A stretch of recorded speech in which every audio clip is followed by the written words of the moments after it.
finishing up the handshakes. You'll be live in a second. All right, we are live on YouTube and Twitch today. Let's see what we're going to do today. What are we going Live to do on book. today? Well, the stream title says we're diving into the Satisfactory 1.2 experimental build, so I assume we're here to see how much chaos the new weather can cause. Are we finally going to fix that fragile empty canister return loop, or just add more vertical layers until the frame rate begs for mercy?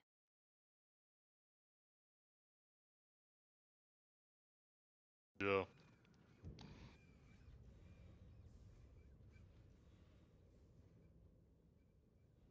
Experimental build, unsupported device warning. You're really living life on the edge today, aren't you? Let's hope that Hutto screen is a sign of industrial glory and not a fancy way of saying your PC is about to melt. Nice swan dive. I assume you're falling on purpose to show off the scale of the Gilded Summit, or did you just forget how gravity works in the experimental build? So today I'm going to start making some crystal displays. Crystal displays. Fancy. I'm guessing that means you're diving back into that ring monorail project. Let's see if we can get through the day without the canisters deciding to go on strike again.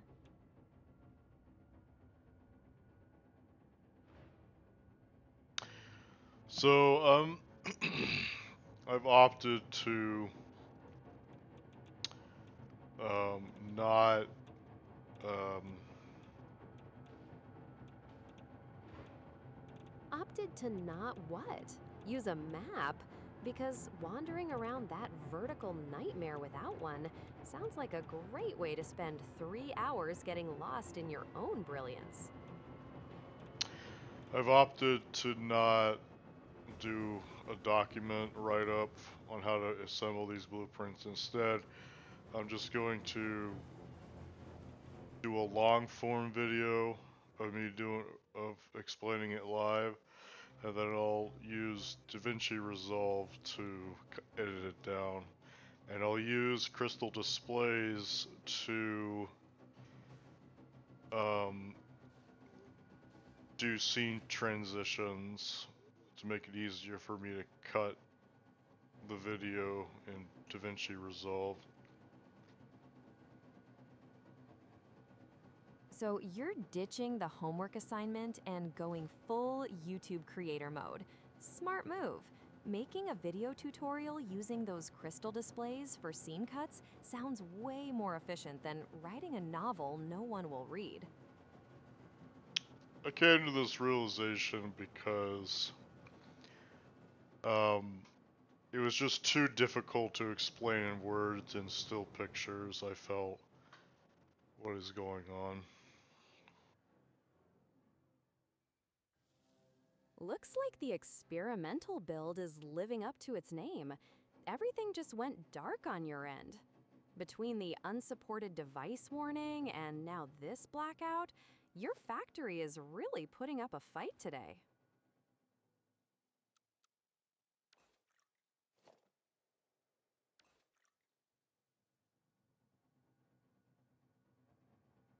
If you're wondering what's going on, it looks like you're just hovering in the skybox, staring at the space elevator and your massive tower.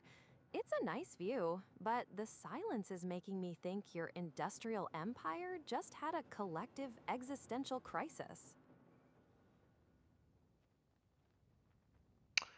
Yep, sorry, I'm just a little tired. If you're too tired to even look at your own map, maybe it's time to put the coffee on or just admit the factory owns you today, Uncle Samuel. Take a breath. The Gilded Summit isn't going anywhere.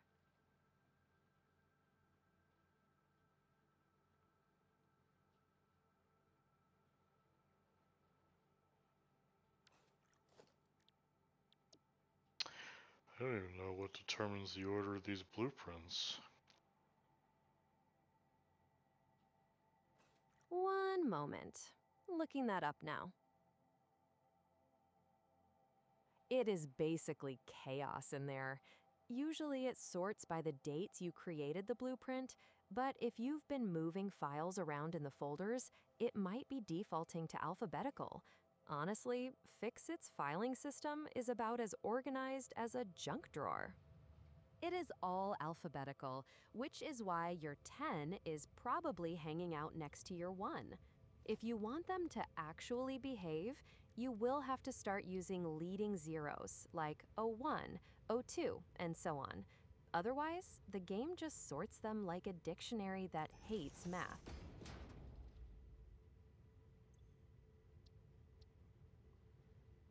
Alright, so I was gonna put cut for when we do a scene transition.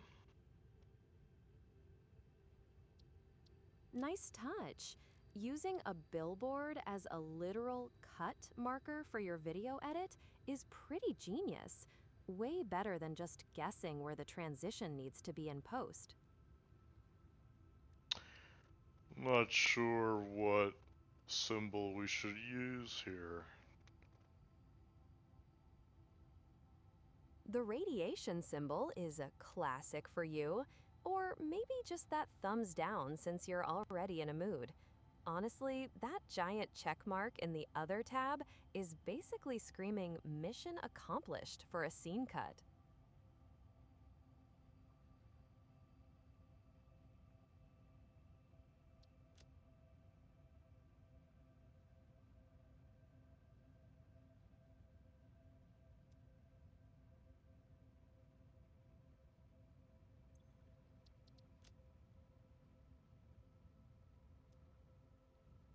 I got the clapping emote. A round of applause for a billboard that says cut. Very meta. Are you planning on actually using that for the video tutorial, or is it just there to remind you when to stop rambling?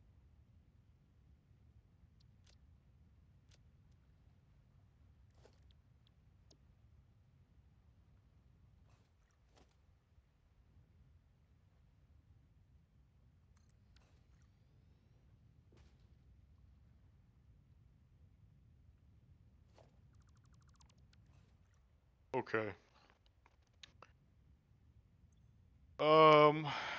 Okay, we gotta do some other blueprints here. Got those billboards ready for the highlight reel, Uncle Samuel? Back to the industrial grind then. Which part of the layout are we bullying into place next? Alright, so we have water extractors set up. Are you actually going to include the part where you fumble with the sign designer for 10 minutes in the final tutorial? Because water extractor setup is a bit of a mouthful compared to just water. Always the overachiever, Uncle Samuel.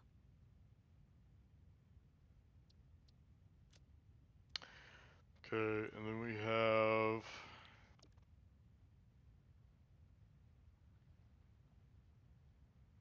Another billboard. Your factory is going to look like a highway in no time. Are we labeling every single machine now, or just the ones that actually work? then we're gonna have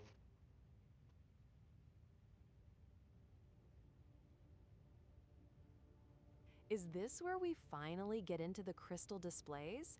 Or are we just making more signs? Because if the whole tutorial is just you typing labels, I'm gonna need a nap. okay, so we're gonna have water extractor rigging blueprint.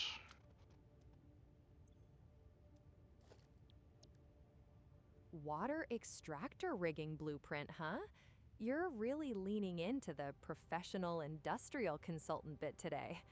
Just make sure the tutorial actually explains how to use it, or your guild members are going to be very confused.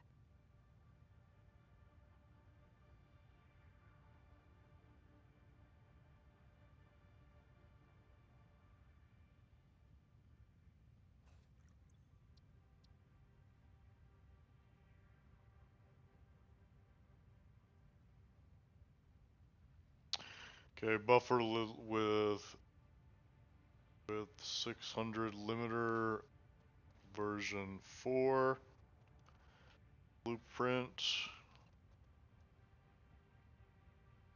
Hello, good sir. My eyes aren't very good. I can't see what that is. Let me see if I can bring the monitor closer to my eyes. Let's see. It is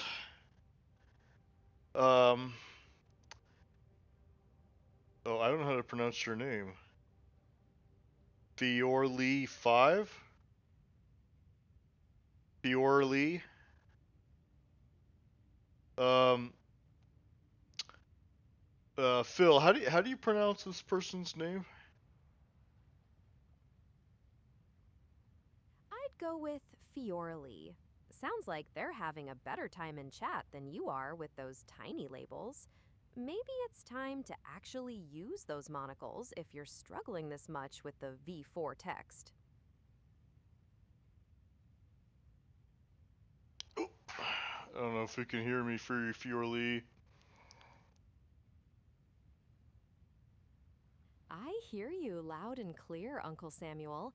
If you're trying to figure out where that "can you" at the end of your sign came from, you might want to check if you accidentally narrated your own question into the text field. It's a bold design choice, but maybe a bit much for a title card. Okay, perfect. Thank you. Hey, I'm doing well, Fiorly. Let me know if I'm pronouncing your name correctly. How are you doing today?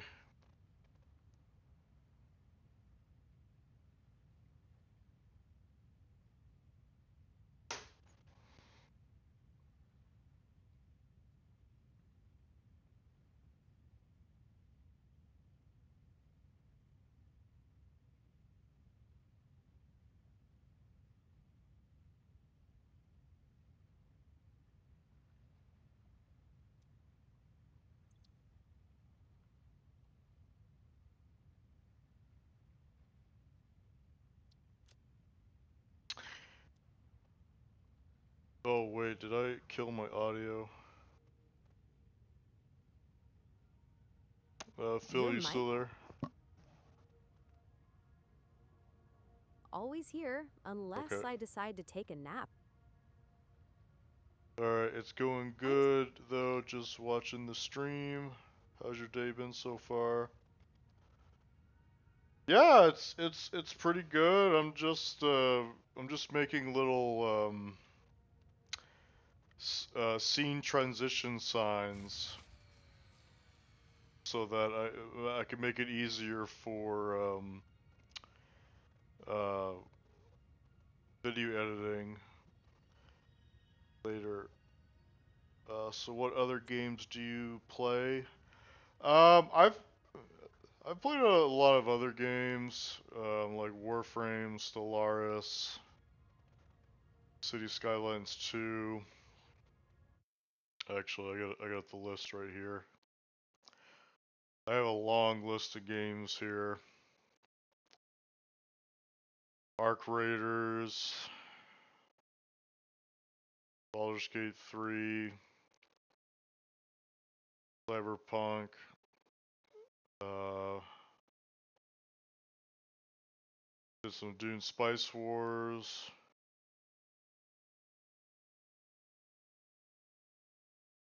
Helldivers 2, did a lot of that. Um, Lost Ark. I never played that. Oh, I did a lot of MechWarriors 5, Clans, and Mercenaries. I played some Northgard. Some Satisfactory. Did some Rocket League a while ago. Did some Path of Exile 2. I'm waiting for this game to come out. It looks kind of cool. Solus 2. I haven't played this game yet. Played a little bit of Star Rupture. There's Stellaris. I don't know what's going on with Steel Hunters. I thought they went out of business, but apparently they're still up and running.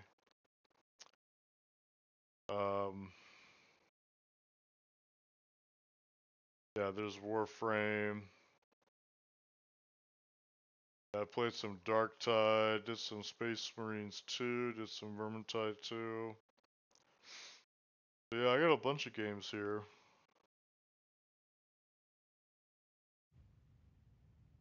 So yeah, I hope your day is going well today, Fiorly.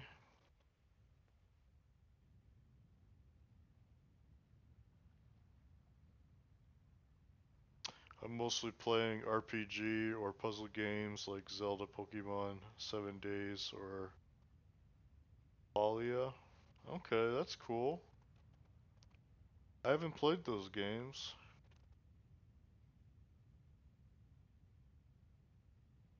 I don't know much about them. Phil, what can you tell me about those games? On it. Which one should we start with? I saw Arc Raiders, Baldur's Gate No, 3, no, no, Phil. Cyberpunk, I'm and looking at Fiorli's games. So, what is the last game Fiorli mentioned? Is it Palia? I'm not familiar with that one. Palia. What is that, Phil? my. Ah, Palia is a cozy MMO that feels like a mashup of Animal Crossing and Zelda Breath of the Wild. It is basically the opposite of your nuclear plant. There are number 600 limiters there, just farming, fishing, and hanging out with neighbors. 7 Days is probably 7 Days to Die, which is a zombie survival game with a lot of building, though it's a bit more decaying wasteland than your gilded summit aesthetic.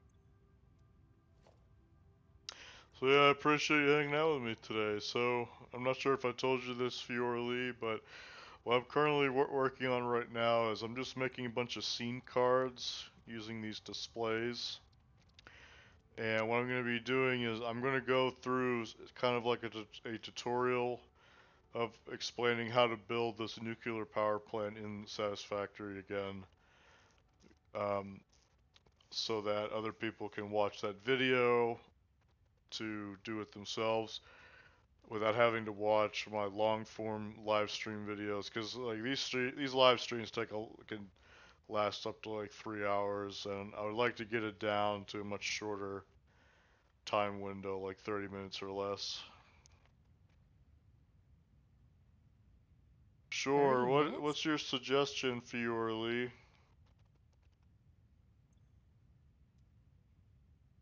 Fiorelli just said she has a suggestion for you and asked if she could share it. I'm ready for it too. Lay it on us, Fiorelli.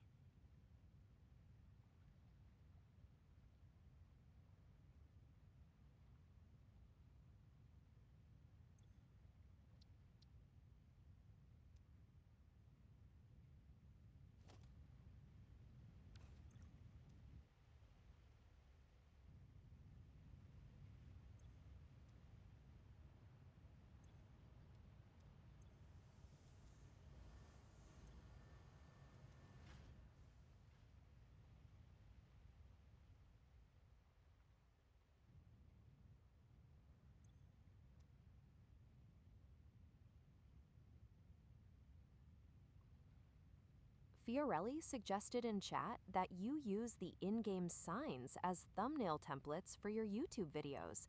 Honestly, that's actually a pretty brilliant way to keep the aesthetic consistent without you having to spend 6 hours in Photoshop. assuming your eyes can even handle that much more screen time. I'm actually kind of concerned now what Fiora Lee is about to say, because I've heard this conversation before. She's hitting you with the marketing talk. She thinks you're missing a custom logo and banner for your branding.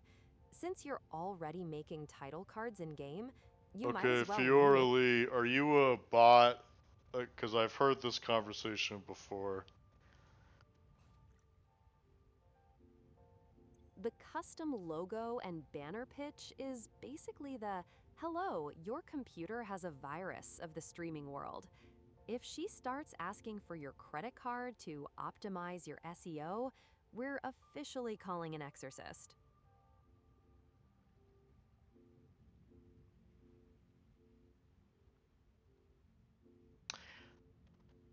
I can't remember if I met Fiora Lee many months ago.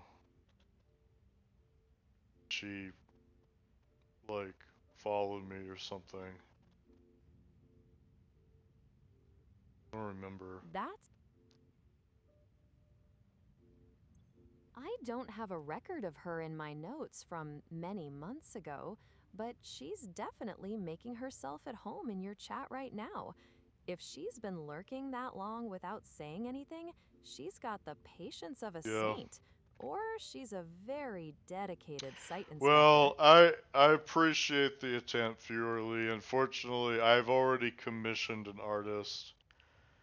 The artist I commissioned is from Etsy.com. And the company is called Lionel Studio, and I just gave them $180 to make three transition scenes for our stream, and they're also gonna make some profile pictures, logos, and banners for me as well.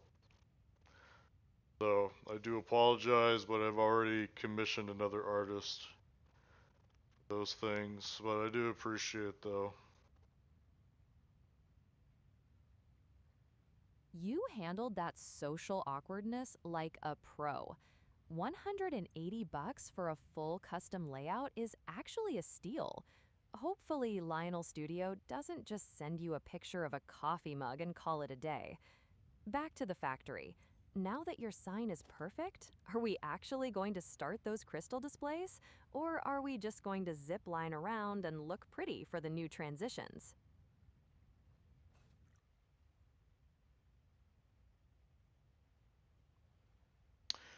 I don't remember. There were some other things that I have to do this tutorial. Nothing like a little $180 I'm already taken to shut down an unsolicited pitch. At least the professional rebranding is happening while you're out here grinding on those billboard tutorials. Oh, I guess we could mention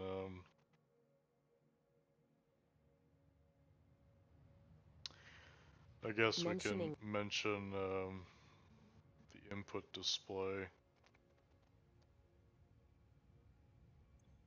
if you're talking about that input display overlay on the bottom left, it's a nice touch for the tutorial. It's way better than just telling people click here and hoping they figure out which of the 50 keys you actually hit. Input display instructions. Input display instructions blueprint.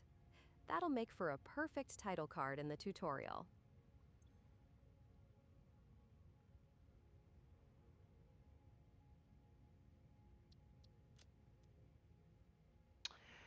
So yeah, I don't know if I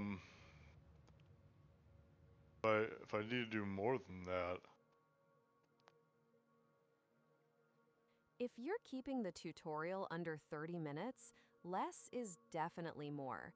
You've got the billboards, the input display, and the massive industrial flex. You're basically ready to start the shoot. I guess oh, actually, we should talk about harmonic load balancers. Well, Harmonic load balancers. Now that's the real technical meat. Since you usually stick to manifolds for yourself, but build these complex balancers for the community, showing the why behind those isolated loops is going to be key for the guide. It's the perfect way to show how you solve that canister drift nightmare in the nuclear plant. actually, what are they called? Oh, they're just called harmonic balancers.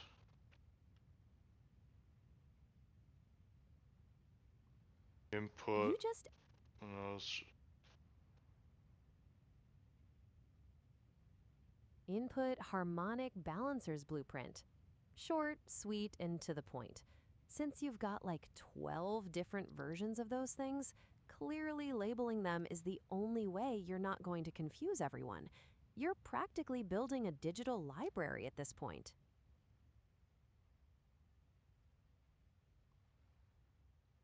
yeah, I'm kind of confused, Phil, because I don't know if if I need to actually show each individual blueprint in the tutorial.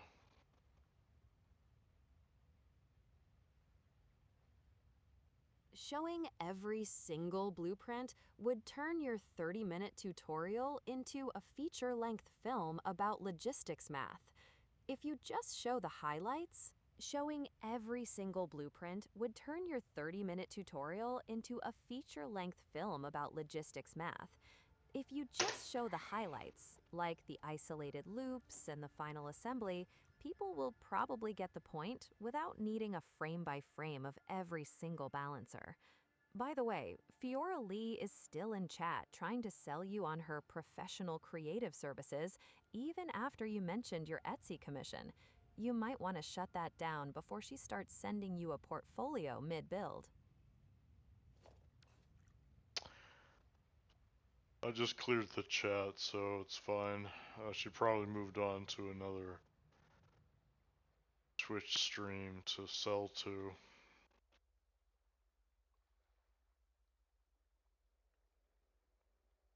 Good call cleaning that out. The industrial consultant vibe doesn't really work when the lobby is full of people trying to sell you emotes. Now that the room's clear, you can actually focus on getting these harmonic balancers recorded without the distractions. You going to do the isolated loops next?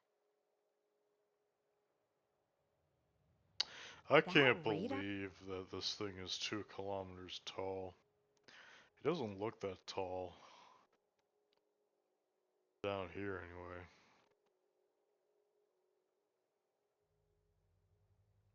It's easy to lose perspective when you're literally building to the skybox. From the ground, it's just a very expensive toothpick, but that view of the orbital platform really puts the mega in mega structure. Since you're using this for the tutorial, are you going to film the victory lap from up there or stick to the ground for the technical stuff?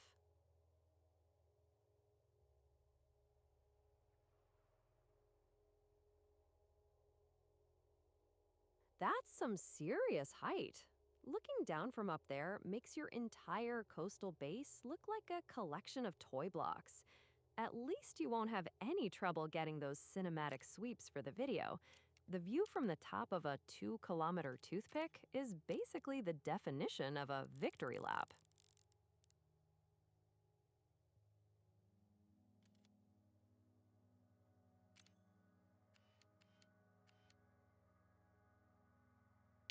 I was just curious what this looks like. Oh, It looks wow. like that Oh, tilt definitely. this is so annoying, Phil. I really hate this. It keeps turning the reactors off. looking at them from a distance. The nuclear reactors are playing hard to get? Typical. Watching them flicker out from 2 kilometers up is probably the game's way of telling you that your harmonic balancing act still has a few bugs to squash before the big tutorial debut. Maybe those isolated loops are starting to look less like a V2 plan and more like an emergency rescue.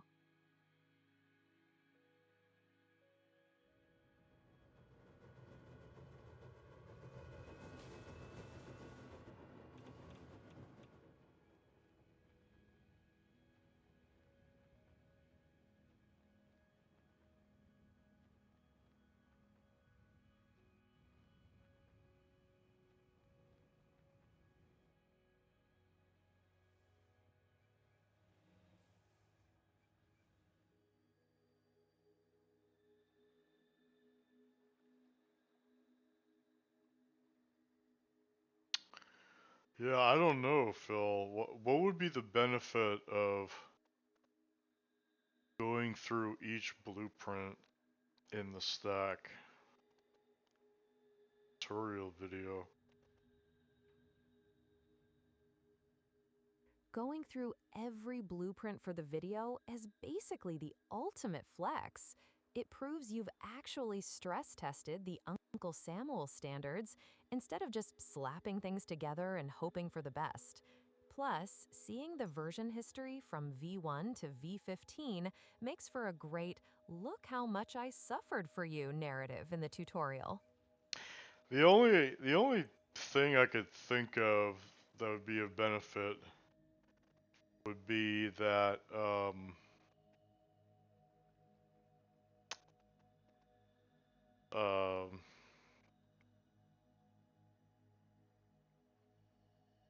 The benefit is you actually the stop looking benefit like would be that you get to see the order of the blueprints placement by name. Yes, that would be like the only benefit of doing that, really. Considering how much this game loves to sort things like a chaotic librarian, seeing them in actual alphabetical order might be the only way to keep your sanity. It's either that or you just keep guessing which harmonic balancer is which until the whole grid decides to go dark on you again.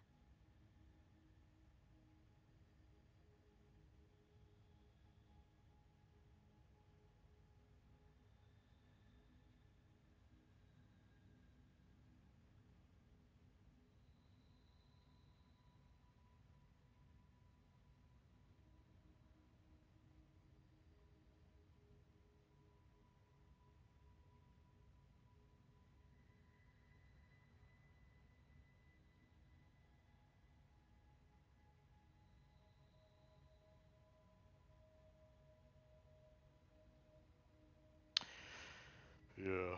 Alright. I guess we'll just go through all the blueprints then. If you're really going through every single one, maybe add those zero pads while you're at it. Fixit's filing system is basically a digital junk drawer, and seeing harmonic balancer 10 inches sitting right next to 1 is enough to give any self-respecting engineer a twitch.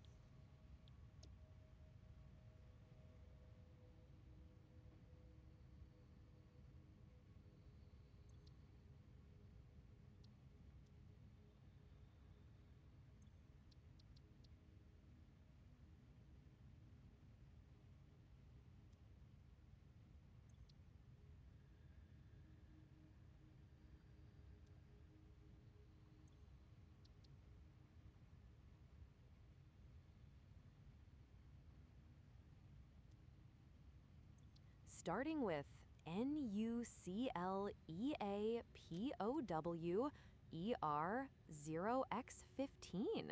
Huh. Bold choice to kick off the tour with the giant glowing headache that keeps shutting itself down. At least the zero padding is there, so your library won't look like a total disaster when you start scrolling. Alright, so we're gonna have nuclear power. Yeah. So I'm gonna make scene transition signs for each blueprint.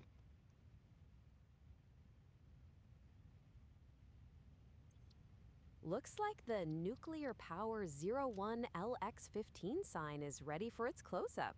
If you're doing theme transitions for every single one of these, I hope you've got enough coffee to last through the next decade of editing. What I've to make the to help with editing, making video editing easier. What I'm gonna do is I'm going to stare at the sign for 1 minute every time I place it down, so that it takes up a significant amount of time that I can easily check for in the video editing. Staring at a sign for 60 seconds? That's one way to make your video editor's life a dream, or a nightmare if they fall asleep during the raw footage.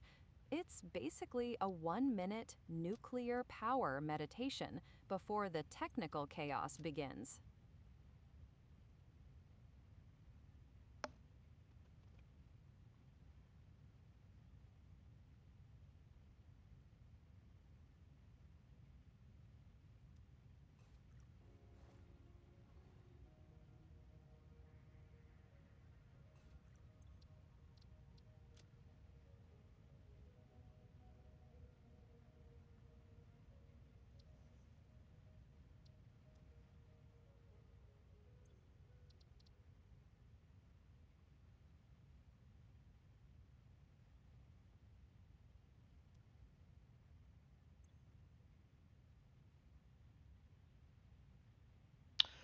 Alright, so I guess this makes sense. Smart move. Using billboards as title cards right in the footage is basically doing your future self a huge favor in DaVinci Resolve. It's much cleaner than trying to hunt for timestamps in a 4-hour stream later. Which one's next on the catalog? The X4?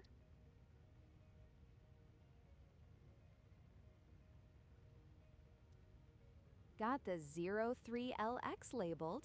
You're moving through these fast. Hope you're actually keeping track of which one is which and not just making pretty signs for fun. Oops. That's not correct.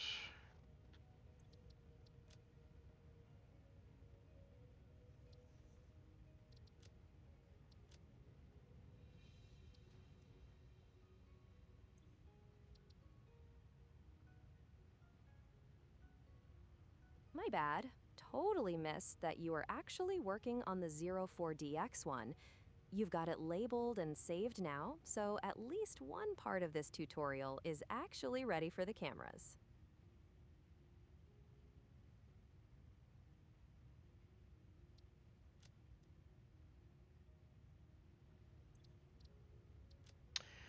Alright. Okay, 04LX1 is in the books. You're basically building a table of contents with these signs. Very professional, Uncle Samuel. Are you planning to go through the entire nuclear power subdirectory like this? Yep. Loaded up the 05DX one. You're making this look like a factory assembly line for content.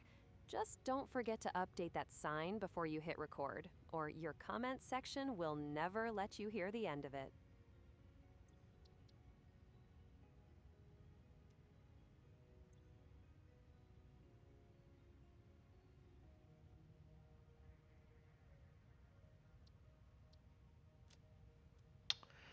Alright.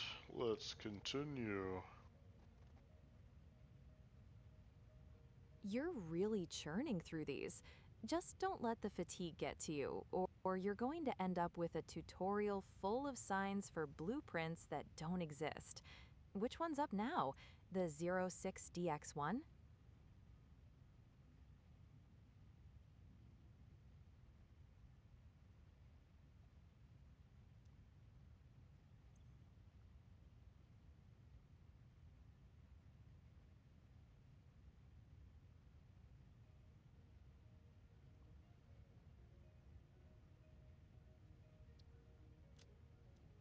Alright, so that's done. Nice! One more for the pile. You're basically building a library at this point. If this tutorial doesn't end up being the definitive guide, I don't know what will. Ready for the next one?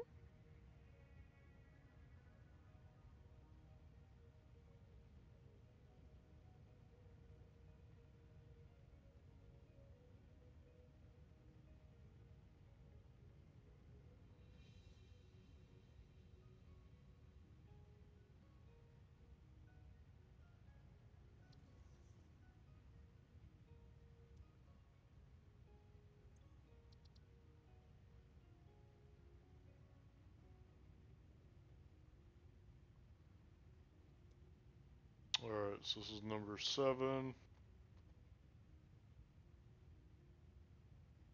Lucky number 7. The nuclear power 07LX1 is officially in the books. You're basically running a one-man marketing department for FICSI at this point.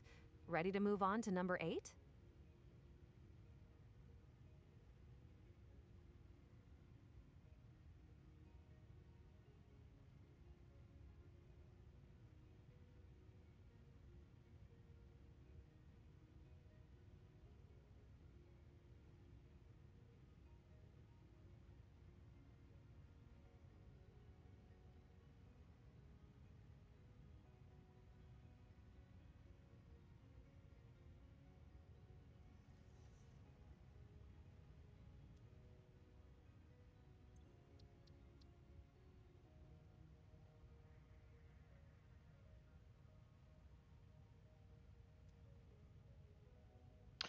Alright, number 8.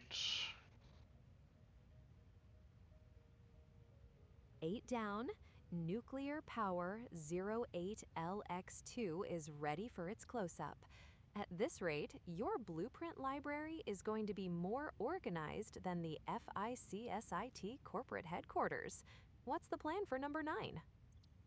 Right, so now we're gonna do 9. Saving nuclear power 08L by 2 inches was the quick part. Now we're on to number 9. What's the next lucky blueprint getting its title card?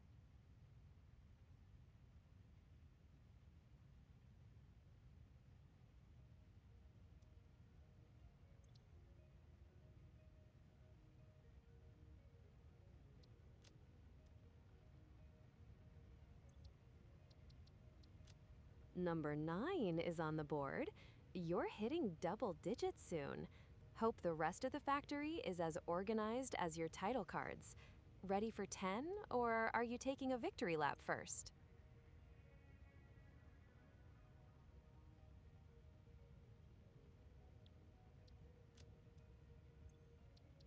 Alright, so we're gonna do number 10. Double digits, finally. NUCLEAPOWER 10LX1 is looking sharp on that billboard. You're churning these out so fast. Fixit's HR department is probably wondering why you haven't automated this part yet. Ready for 11?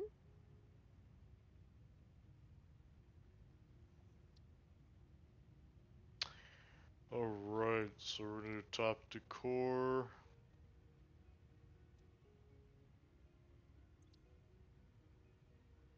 Top Decor Blueprint is a bit of a pivot from the nuclear grind, but I guess every radioactive skyscraper needs a little flair.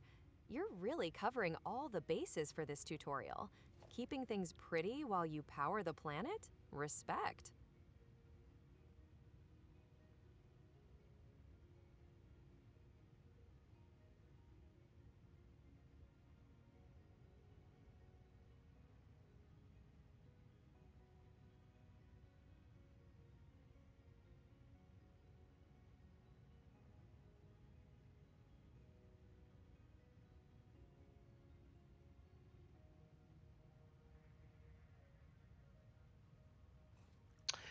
Yeah, I'm not sure if we need to include anything else.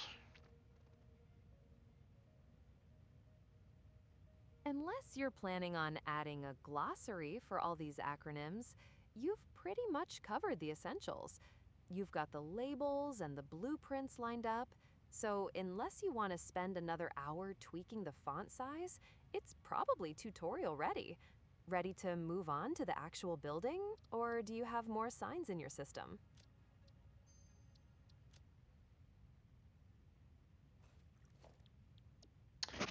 Alright, so I just removed one of them because it was redundant. I guess we could add another subcategory here. More categories? You're really leaning into the professional industrial consultant vibe today. If you keep organizing like this, the community is going to expect a full Dewey Decimal System for their factory floors. What's the new subcategory going to be? Aesthetic pillars or emergency cleanup kits?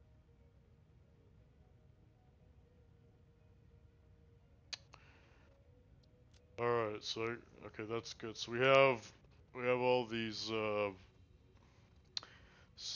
scene cards in a new subcategory, so that's good.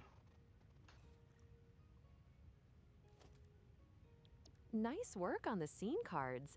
Tucking them into their own subcategory is definitely the site inspector move. Keeps your main blueprint library from looking like a radioactive junk drawer.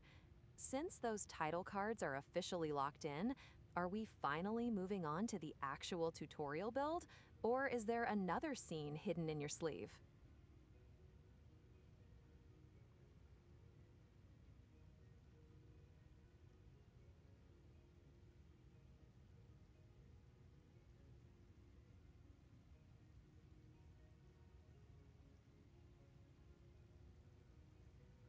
I'm just preparing my hotbar now.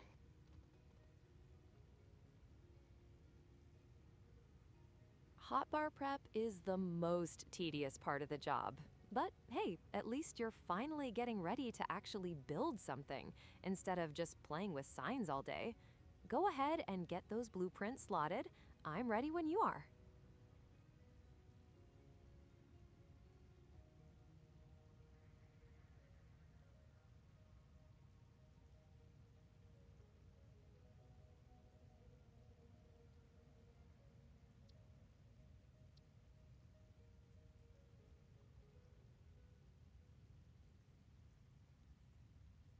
Alright, so we have all of these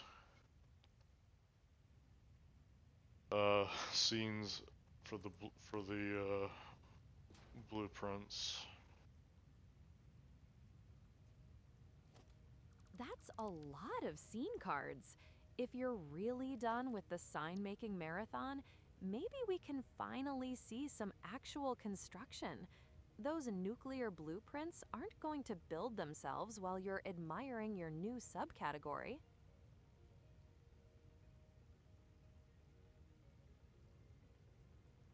Alright, so we have scene cut, and then we have, what else do we have?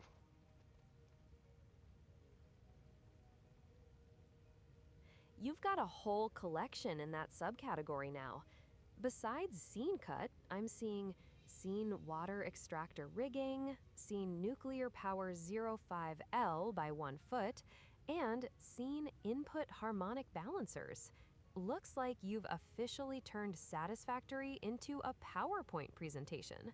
Are we finally done with the labels, or are you planning to organize your storage containers by color next?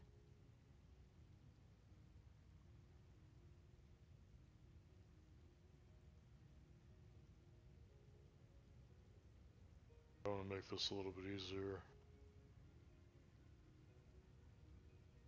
All those nuclear scenes. 2, 3, 4, 5, 10. So we have scene cut. Then we do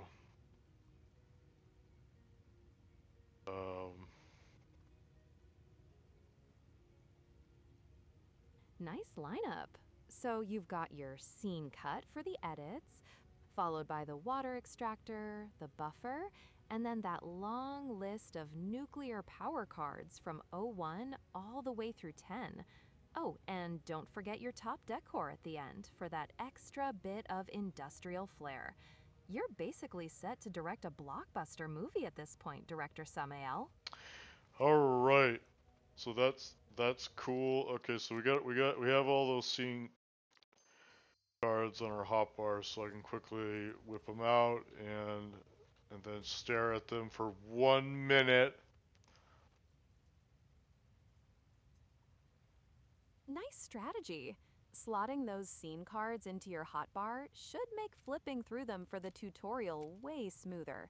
You've got the cut card ready to go, and it looks like the rest of the scene blueprints are right there in the designer too. Now you can just whip them out and give the audience that high production look without fumbling through menus every 5 seconds. Ready to start the first take?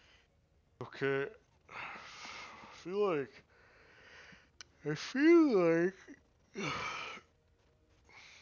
actually, yeah, there is something else I should add here.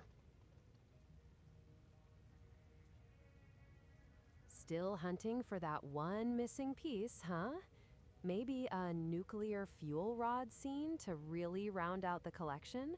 Or you could always add a safety second sign for when you inevitably forget your radiation filters again.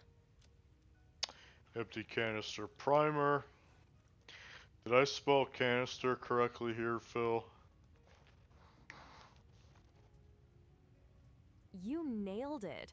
Canister looks perfect. No embarrassing typos for the tutorial today. How do It's you spelled spell canister, Phil?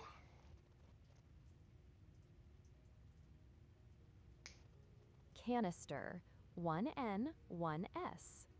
Your billboard is looking professional for once. Phil, how do you Ready to spell save? canister? Tan-nister. Just one N in the middle. You've got it right on the sign, so no need to panic and start re-editing everything. Still feeling tired?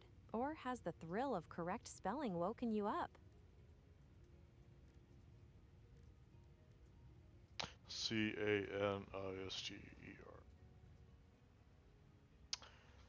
Alright, is there anything else that needs a scene card for?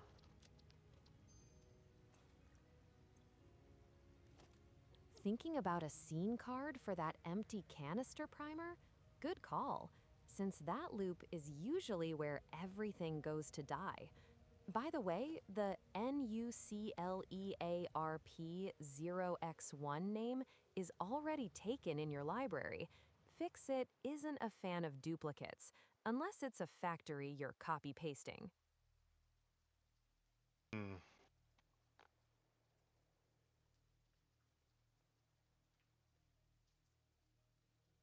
That 2-kilometer tall radar tower really dominates the skyline from up here. Since you're checking the nuclear plant status anyway, do you think it's worth making a scene card for those intermittent shutdowns? Or is that too much behind the scenes for the tutorial?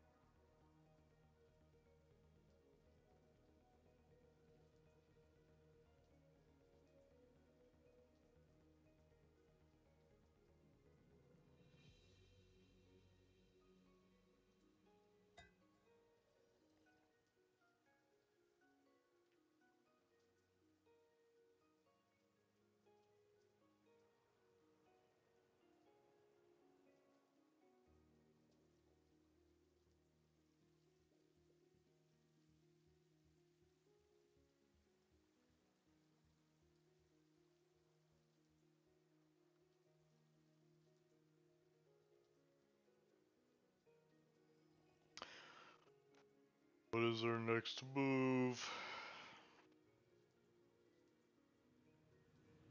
You've got all those shiny new scene cards hot-barred and ready for their close-up, so it's time to start the shoot. Since the reactors keep throwing a tantrum and shutting down, Maybe the first take should be you actually fixing that fragile canister loop so your tutorial doesn't end with a total blackout. Ready to be the industrial consultant of the year? Or should we just keep making signs until the power runs out?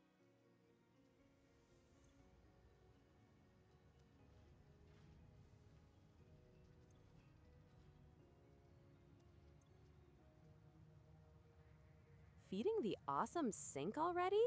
I guess even an industrial overlord needs to clear out the junk drawer every once in a while. 690 coupons is a decent flex, though. Planning on buying some actual furniture for that Hey giant Phil, concrete. how many coupon points is a plutonium fuel rod worth in Satisfactory?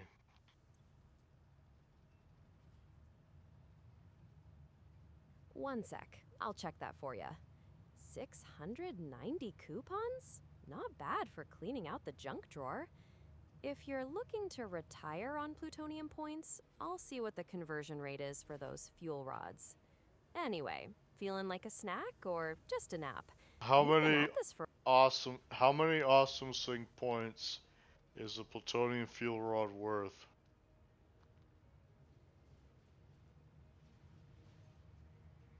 a single plutonium fuel rod is worth 153,184 points in the Awesome Sync.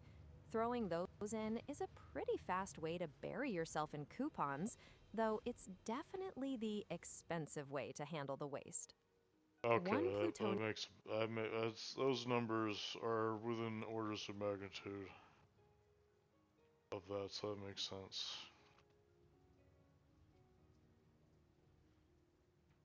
If you're going for that 90,000 megawatts payout, sinking fuel rods is a pretty high price to pay for a few coupons. But hey, it's your industrial empire. I'm just here for the fireworks if the grid collapses.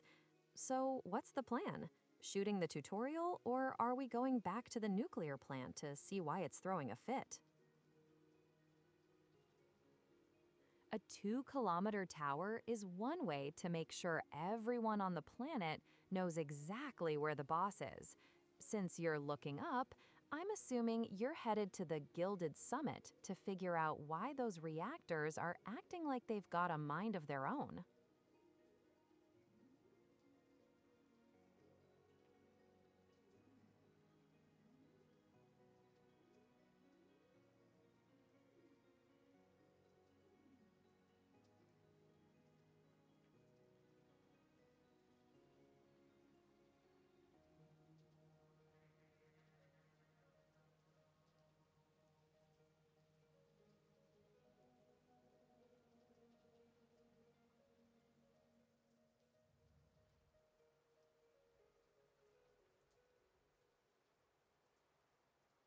That skyscraper build really is something else.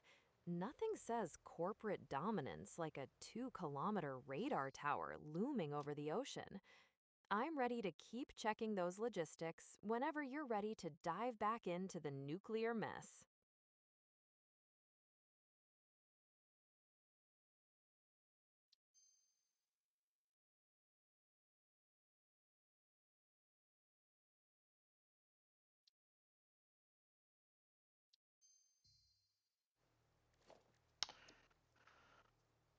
Should probably add some more cars.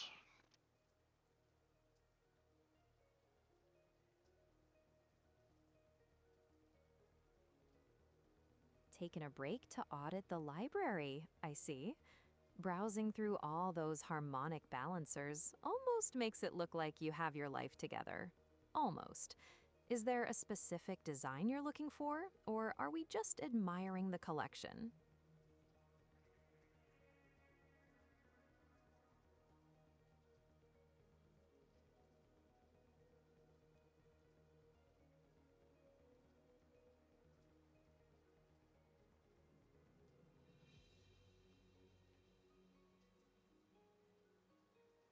I forgot what I was going to do.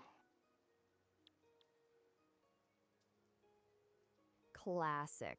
You were just organizing all those nuclear power and harmonic balancer blueprints into a subcategory for the tutorial.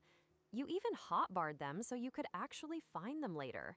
Does that ring a bell? Or are we just going to stare at the library until the power grid gives up?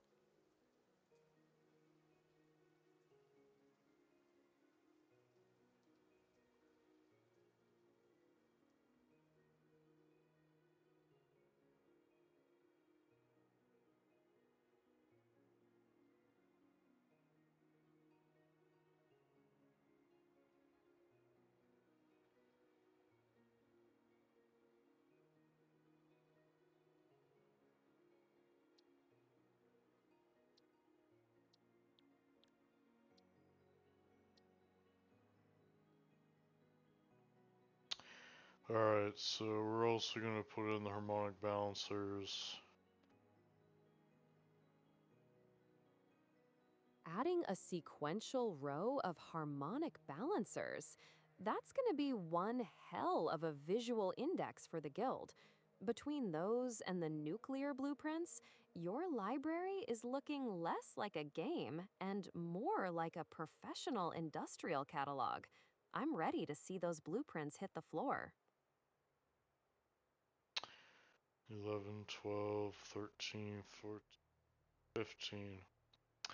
Alright, so that's all the harmonic balancers. I think, what's the next thing? Next thing.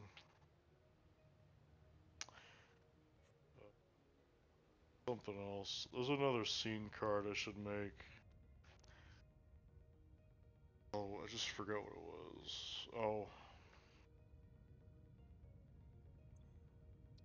You were thinking about making a scene card for the aluminum scrap factory, specifically that 04L by 1 foot blueprint with the fluid priority circuit.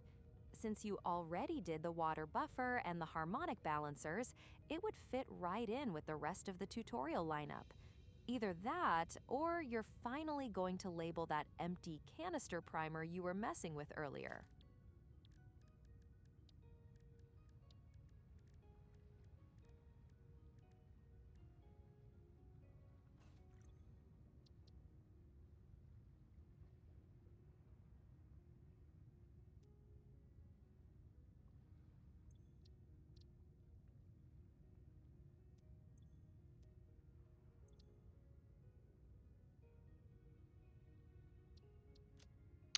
Terminate left side of programmable splitters.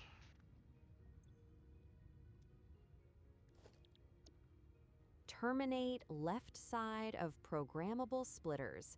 Classic corporate efficiency. If you keep this up, your tutorial is going to look like a fix-it safety manual, just with more attitude. I assume we're saving that one to the scene cards subcategory too? Alright, so that looks good.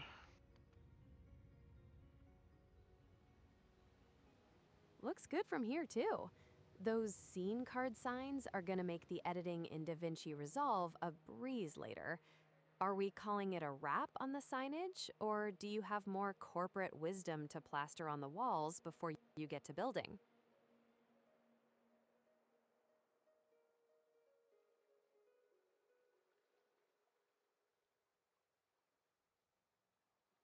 Looking up at that skyscraper really puts the mega in megastructure.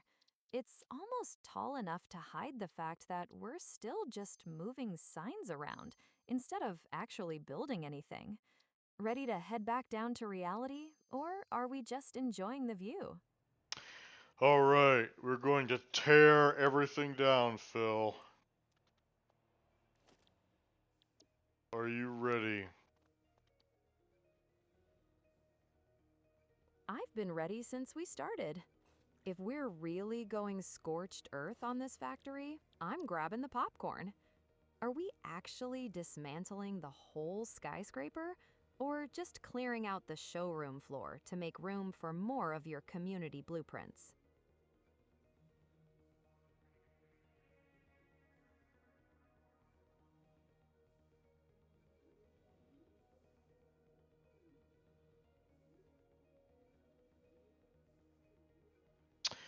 Actually, I should probably add the primers. Oh, the primer blueprints. Oh.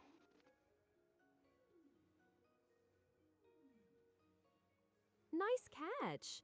Getting the empty canister primer into that scene card lineup is basically a requirement if you're ever going to explain how to untangle the mess in that return loop.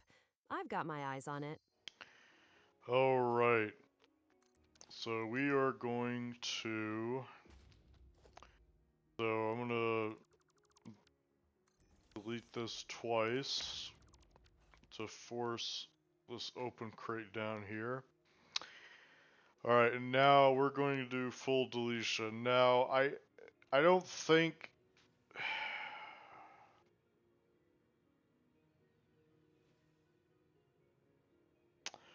Full deletion, huh?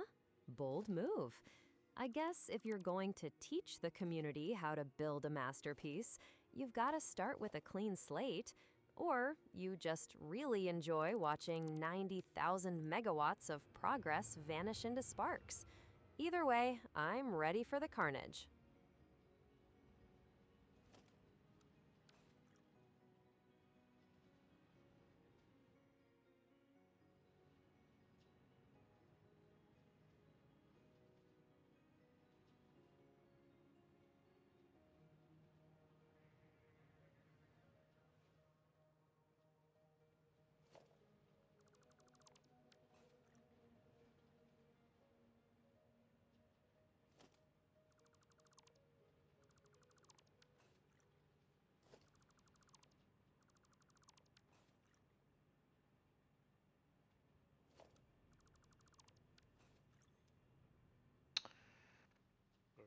So we're going to delete all that.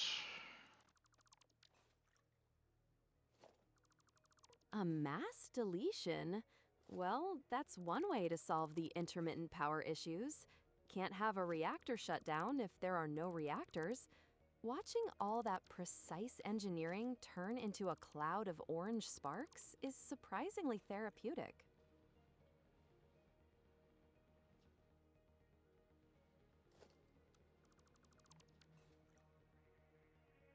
So I'm not going to delete all these water extractors. I'm just going to delete these ones right here. 8 right here. Because they should get... They should... Got it. The water extractors stay. Tearing down that massive conveyor network while keeping the intake infrastructure intact is a solid strategy for the rebuild. Are we clearing the rest of that middle section to make room for the new isolated loops?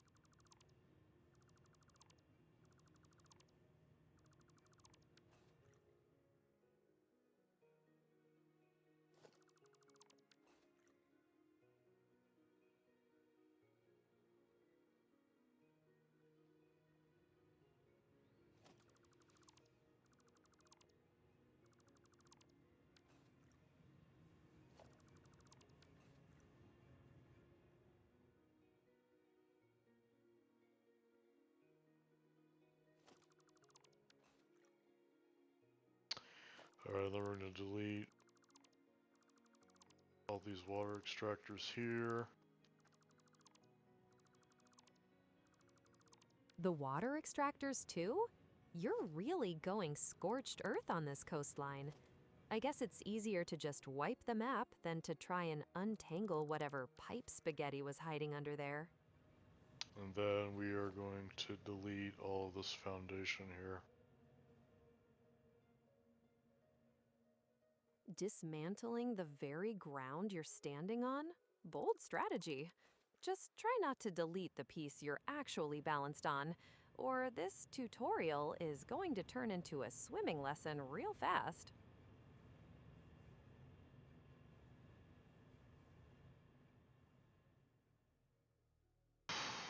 Alright.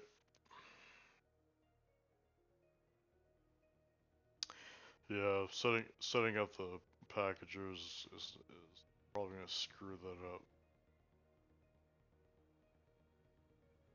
You're the master of the Uncle Samuel project, so if you think it's going to screw things up, it probably will.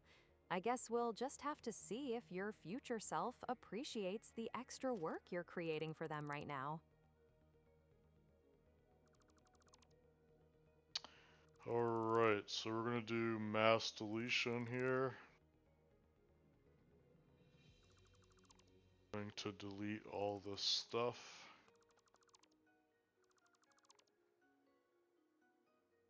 Watching that skyscraper hover while you delete the foundations is peak satisfactory. It's a bold move, Uncle Samuel. Hope the hover pack doesn't give out while you're playing Jenga with your industrial empire.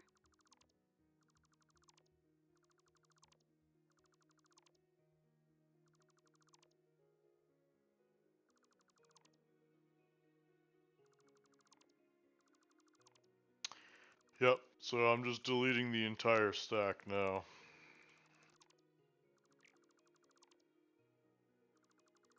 Watching that entire stack vanish in one go is weirdly satisfying, isn't it?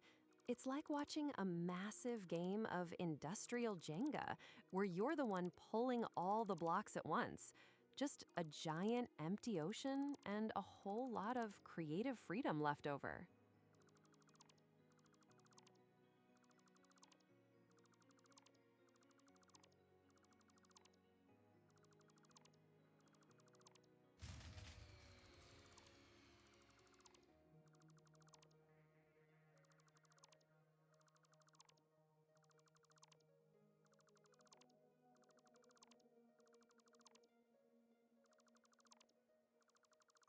Those floating holograms look like industrial ghosts haunting the coast. Are you actually going to commit to one of these massive towers? Or are you just window shopping for the most intimidating skyline possible?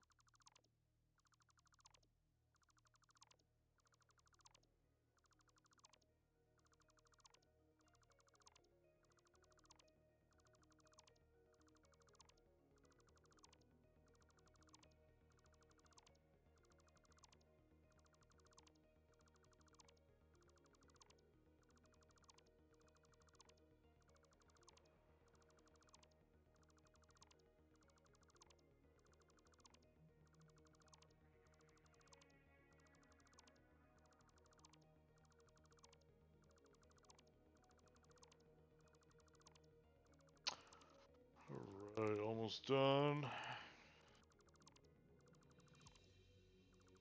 Almost there. Once you finish deleting the foundations of your empire, are you going to start the tutorial with a completely clean slate or a massive crater? Either way, it's going to be a hell of a transformation.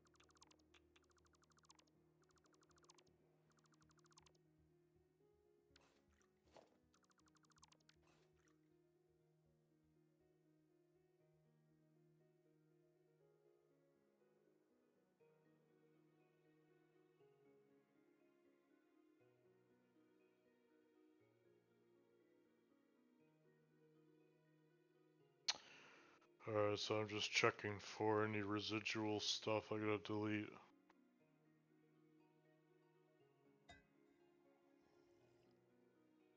Taking the world space hygiene to the extreme, huh? Watching you hover over that empty ocean after the mass deletion is like looking at a blank canvas with way too much industrial potential. Looking clear from up here, but I'll keep an eye out for any stray pipes trying to hide.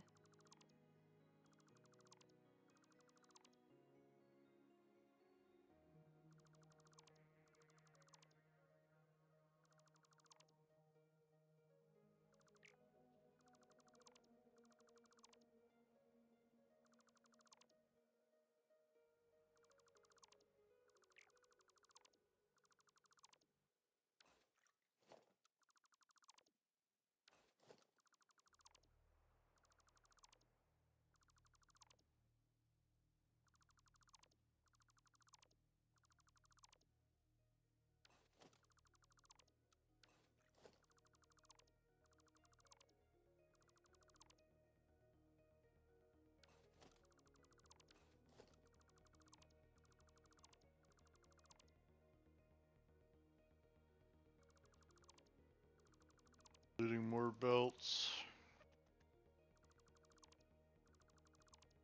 You are always hunting for more belts. At this rate, the entire planet is going to be one giant treadmill. Ready to get that next line moving?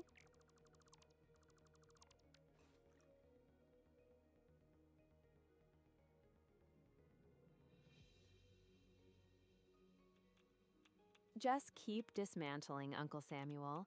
You're basically the industrial version of a controlled demolition expert at this point. That vertical view of the circular structure from the high altitude fall is a nice touch. Really highlights how much work you've got ahead of you once the ocean is finally empty.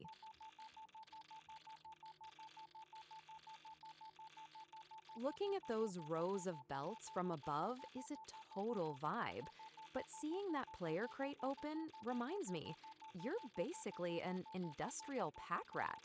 Are you actually going to use all those resources, or is this just another way to clutter up the new build? Okay.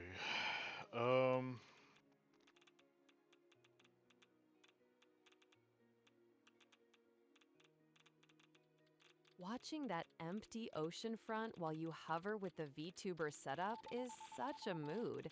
What's the plan? Are we actually starting the tutorial build now, or just enjoying the view of everything you just nuked? I'm gonna get rid of that noisy radiation.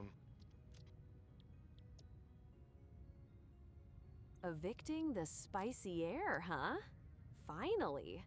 Your inventory is basically a hazardous waste site at this point, so clearing that out is probably the smartest move you've made all day.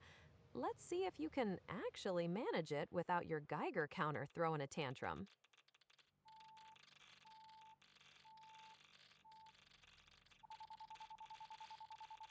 Yeah, clearing out that spicy inventory is definitely a quality of life upgrade.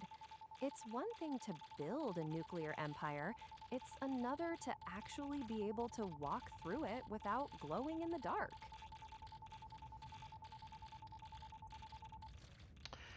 Yeah, unfortunately, as far as I can tell, and Phil can check me on this, you can't sync power sinks in this game, and you can't delete them, so you have to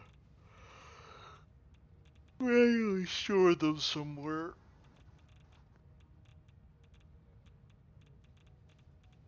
One moment. Let me check that for you. You're spot on. Power shards are basically the only thing FICSI considers too precious to trash. They won't go into the awesome sink, and since they're not in the dimensional depot yet, they're just permanent roommates in your storage bins. Stashing them in a corner is literally your only choice, unless you want them cluttering up your pockets forever. You're spot on. And trust me, Fixit's no delete policy on power shards is the ultimate inventory prank. Since they're a finite resource, the game won't let you trash them or chuck them in the awesome sink, so you're stuck playing warehouse manager with them forever. I checked, and yeah, your only options are to hoard them in a storage container somewhere or leave them in a machine to rot. It's basically the game's way of making sure you don't accidentally throw away your overclocking dreams, even if they're currently just taking up space.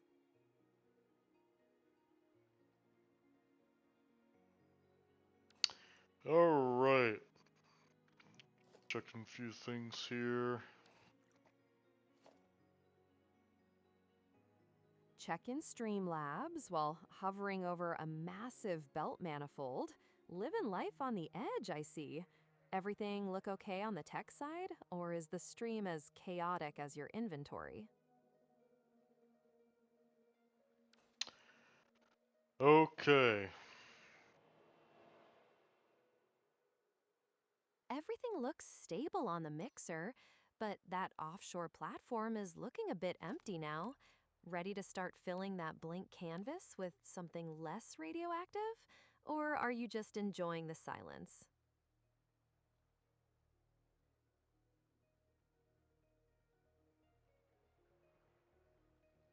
Yeah, I'm just scanning a few things here before we start.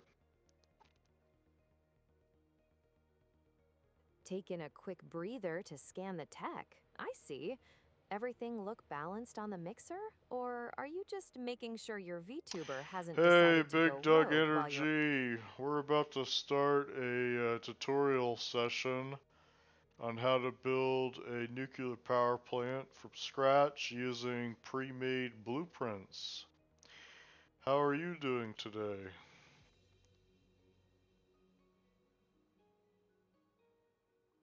Nuclear power from scratch?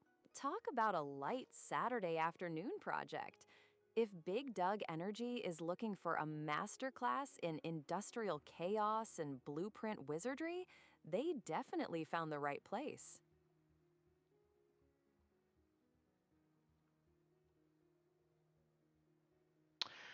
Yeah, no worries. I appreciate you stopping by. It means a lot to me. Thank you. Even if you're about to leave soon. I wish you the best. Next endeavor. A massive golden blueprint and a restart? You really are clearing the deck for something big. Big Doug Energy is right.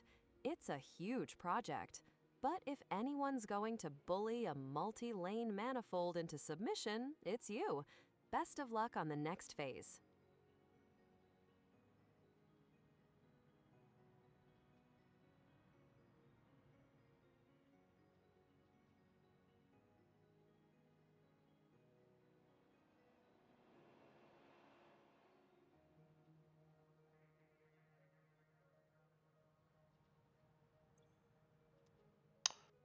Yup. Watching you clear that offshore deck feels like watching a master reset. I'm sure Big Doug Energy is just as impressed as I am. That manifold was a work of art, even if it had to go. Good luck with the restart. I'll be right here if you need a second pair of eyes on the new layout.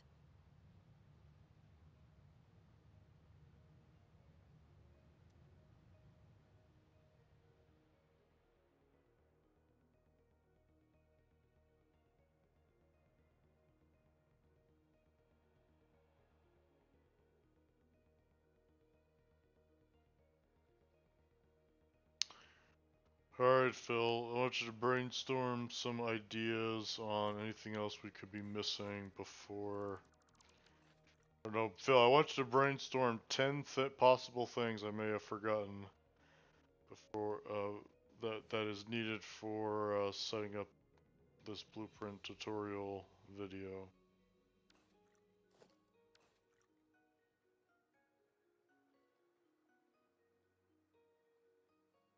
All right, Uncle Samuel. Let's see if we can save you from a future editing nightmare. Since you're prepping this blueprint tutorial, here's 10 things that might bite you later. 1. Did you double check those scene cards for typos? You're the king of canister and splitter, and those are forever once they're in a video. Point 2. Are all those new blueprints zero padded? If nuclear power 10 is sitting above NUCLEARPOWER2 in the list, it's going to look messy during the walkthrough. Point 3. Have you actually cleared that noisy radiation from your inventory? Dying mid-tutorial because of a stray uranium rod is a great blooper, but a terrible guide step. Point 4. Where did you end up stashing those power shards? Since you can't sync them, make sure they aren't just sitting in a random crate that'll photobomb your cinematic shots. Point 5. Is the empty canister primer sign actually near the primer? You don't want to be hunting for the right backdrop while you're trying to explain fluid loops. Point 6. Did you re-verify the electrode circuit board recipe in the MAM? If a viewer downloads the save and can't build the blueprint because of a locked recipe, your comments are going to explode. Point 7. How's the 2 kilometers radar tower looking? If you're using it for the victory lap shots, make sure there aren't any half-finished conveyor bits floating around it. Point 8. Have you tested the snap points on those split segments one last time? Nothing kills the industrial consultant vibe like a blueprint that refuses to connect on camera. Point 9. Is your music player turned off? Copyright strikes are a real mood killer for a long-form tutorial. Point 10. And most importantly, have you actually fixed why the reactors were intermittently shutting down? Showing off a dead power plant is a bold choice, even for you. Anything on that list make you want to go, nope? Nope. There's nothing in the list you provided to me that I haven't already accounted for.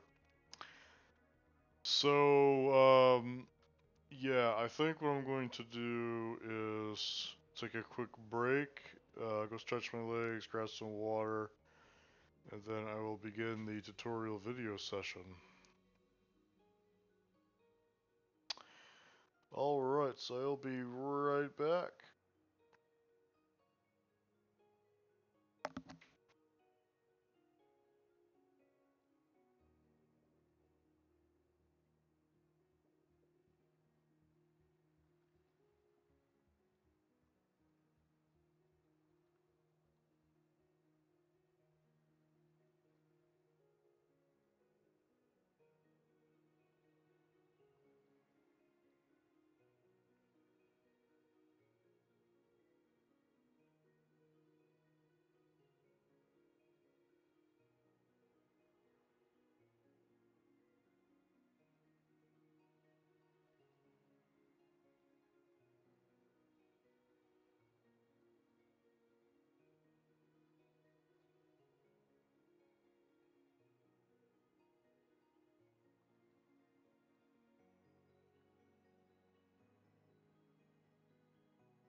Okay, I'm back.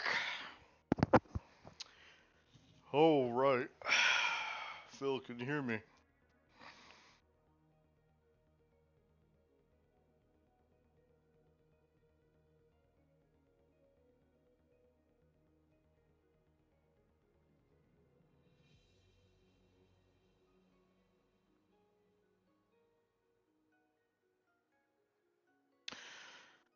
Yeah, I just realized something. I probably should not have deleted the entire stack.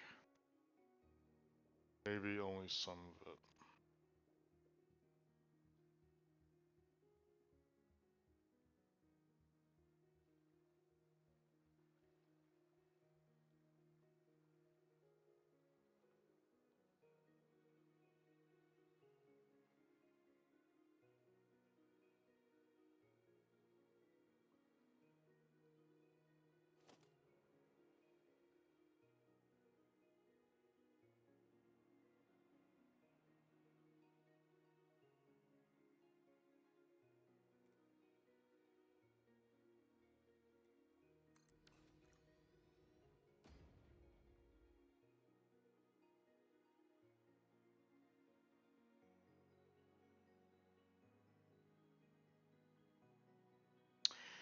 Alright, so today we're going to do the water extractor setup.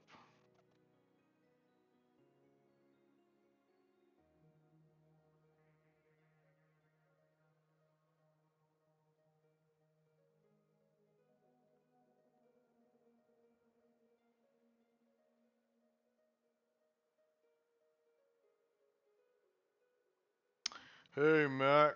Mac says, "Hi friend, it's Mac. Just caught you streaming and had to barge in. Thank you for barging in, Mac."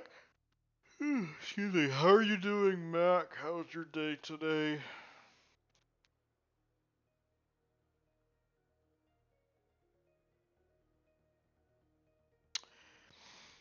Alright. So for the water extractor setup, the first thing that we're going to do is we're going to place down these foundations. Throughout this tutorial, to reduce the amount of explaining I'm going to have to do, I'm going to just show you how to set up a few of these water extractors and packagers because it repeats itself as you go down the line, so to speak. Hey, Mac says, "Want the truth or what sounds good?" Whichever you prefer, Mac. Alright, um, so the first thing that we're going to do is we're going to place down these foundations. I'm using glass foundations here. And we're going to make 2 rows of foundations like this.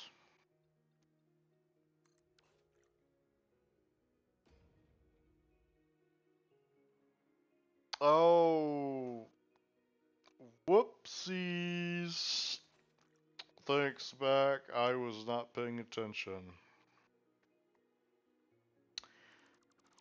Thank you, Mac, for catching that for me.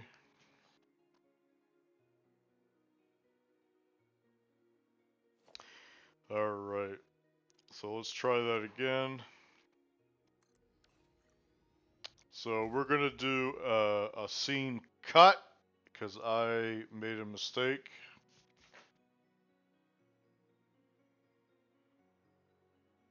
Gotta love that live stream magic. 1 minute, you're the industrial god of massage to Abe, and the next, you're basically a tech support nightmare for your own audience. That cut sign is a pretty solid way to save it, though. Makes the blooper look almost intentional. Alright, so we are going to set up the water extractor. So today we're going to be looking at setting up the water extractors for our nuclear power plant. Making a tutorial on 3 hours of sleep? Bold choice. you've got the water extractor setup billboard ready to go. So let's see if we can actually get these foundations straight before the caffeine wears off. So for this tutorial, I'm going to only focus on a few of the water extractors and packagers and buffers. Oh, Max says, okay, I'm seated in my desk and just stopped throwing paper airplanes and spitballs. Nice. Alright, so for this tutorial, to set up the water extractors, we're going to place down some foundations like this. For 8 water extractors in a row. Wait, is it 8? That might be too much. If the full nuclear plant needs 15 separate loops, maybe sticking to a small row for the I tutorial think is I think it's 4 water extractors in a row. We're gonna place down 10 foundations in one row. Then we're going to place down another 10 foundations in another row. Then we're going to skip the third row, and then we're going to place 10 of these down like this on the 4th row, and then the same on the 5th row. So we skipped the 3rd row here because that's where the blueprint is going to be used. Now, the next part of this tutorial, we're going to place down the water extractors on the foundation. The foundation helps set a snap point for us. So, the way that we want to do this is we want to have the water extractors placed at the edge of foundations, and we want the edge of the ladder at the edge of the foundation. So it's going to look something like this. Now, the edge of the water extractor on this side only touches the midsection of this foundation, but this side of the water extractor touches the edge of this foundation. So that means that it takes 2 water extractors to go from end to end on each of the foundations. You also want to make sure that that you have power shards in your water extractors. Okay, I don't know why it's not duplicating that. You can just put down one set of extractors, and you should be able to just copy it, but I don't know why it's not letting me. That's kind of weird. Pull this maybe up the game's with water, with power shards. Can I copy this again? Does that work? There we go. Now it's duplicating the overclock for the power shards. So we want those overclocked to 250%, and then we're going to continue this down the line like this. Okay, and then we're going to repeat the pattern on the other side with the other foundations on the other side like this. You can press Control to help move the water extractor in alignment with respect to the other water extractors. And there you go. So we just placed all of the water extractors down like that. Okay, and the total number of water extractors you want to place down is going to be, I think it's 32 water extractors in total. Okay, And the way I did it here is I did them all in a line, but it doesn't really matter how you set them up as long as you have 32 of them. You should have 16 belts for packaged water, and you should have 16 lines for empty canisters. So that means there's a total of 32 lines here. Double check that. Let's just count this to make sure my map. Yep, so there's a total of 32 lines here, and it alternates, but there's a little bit of confusion in the design here. The alternating pattern of empty to full packagers becomes a mirror image when you go halfway through the total number of lines here. So after 16 lines, we take the mirror image and we go from packaged water to packaged water, and then empty canister, and then the pattern continues that way. And the reason why that happens is because we'll mention that later in the tutorial. Alright, so we're going to screen cut.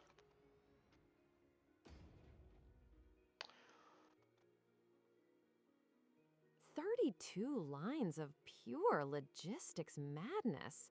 At least you're consistent. Mirroring the pattern halfway through is a nice touch for the tutorial, even if it probably makes the average builder's head spin. Also, looks like Mac's still haunting the chat with those paper airplanes while you're sorting out your screen cuts. Need me to keep an eye on anything else before you dive into the next segment?" Alright, what is the next part here?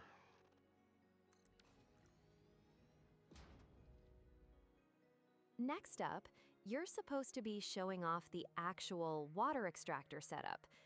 You've got the glass frame foundations down, but the preview just showed you struggling to get that third extractor to cooperate. Maybe stop fighting the hologram and actually place it so the tutorial doesn't turn into a montage of red error messages. Yeah, that's fine, Mac. Alright, so the next part of the tutorial is the water extractor rigging blueprint setup. One sec. Looking that up now. Since you're calling it the water extractor rigging blueprint now, I'm guessing this is the part where you finally show people how to handle the actual pipe work and manifold without losing their minds. Just make sure you're actually recording this time. Mac's already asking if you can interrupt you during the next cut. Since Alright, you're so aiming we're for going third to move on to the next part of setting up the water extractor rigging. So after you've placed down all your water extractors in this specific arrangement, I've built these water extractor rigging blueprints that are specifically designed to fit in between the water extractors below. Unfortunately, I cannot put the water extractors in the foundation, but I could do the next best thing, which is I could build everything else around the water extractor for you, and that's what this is called, the water extractor rigging. And what we're going to do is we're going to take these 5 foundations in a row in the center, and we're going to line it up with the missing 5 foundations in the missing third row of these water extractors. We're also going to take into account that when we move from across this dividing line between the two sets of 16 belts, we're going to flip the orientation of the water extractor rigging. So you'll notice that the on this side, the input and output belts for the water extractor rigging are facing east.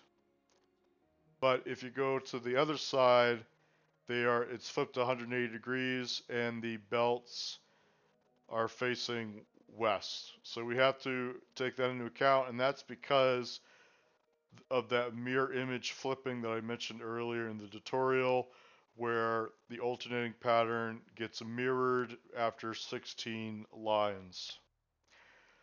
Okay, so let's place it down.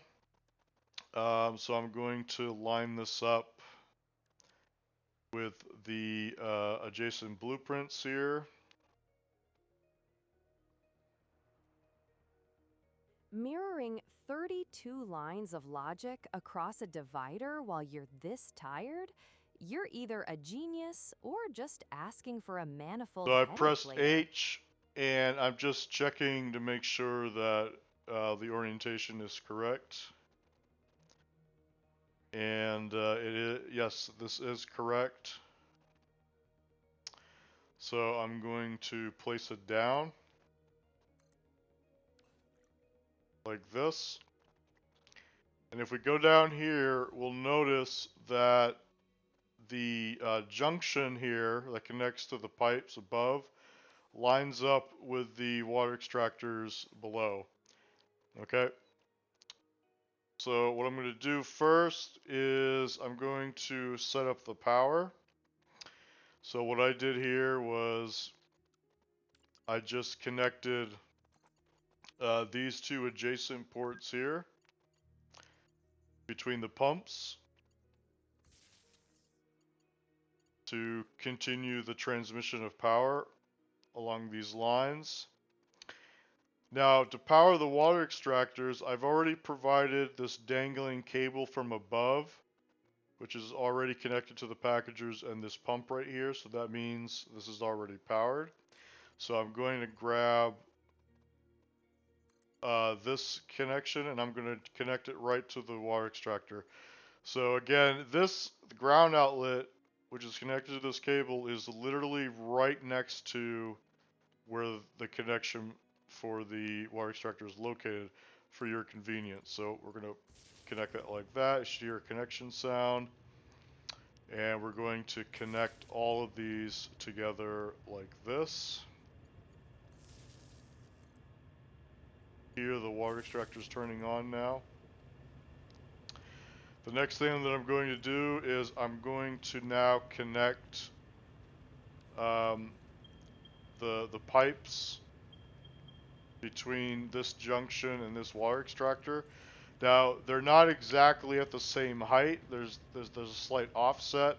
So to account for that, I'm going to press R and hold press and hold R, and I'm going to select noodle, which is the most flexible pipe connection, and then I'm going to be able to connect those together like this. Okay. And now I've made a connection between these pipes like that. Okay. Now I'm going to do the same thing again, except we're going to flip the water extractors in the other direction, which is this orientation here, which looks correct to me. So I'm going to place that down like that. Again, notice how the third row of foundations lines up with the other foundations that it's sandwiched in between. I'm going to continue connecting the power. So I'm going to connect these pumps together to transmit the power between these blueprints. Then I'm going to connect the power connections between the water extractors like this. Okay, so now all those water extractors should be connected. And then I'm going to select noodle mode, and then I'm going to connect these junction ports to their adjacent water extractors. And that should be it. Now that these packagers are now receiving water. Okay, and that's it. That's the end of this tutorial for setting up the water extractor riggings. Oh no, wait, sorry. Well, yeah, we are done with that. we'll move on to the next part, which is setting up the line connections and the buffers next.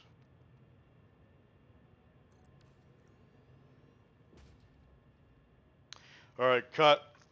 Okay, Mac, what is your question?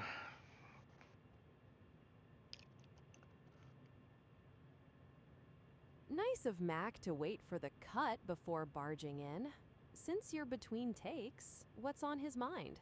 Hopefully, it's not another reminder that your Be Right Back screen is still haunting the stream.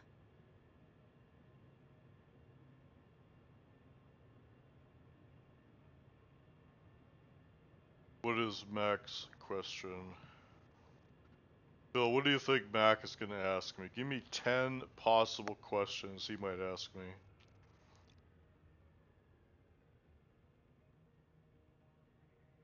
Mac's definitely being polite for once, but who knows what he's actually thinking.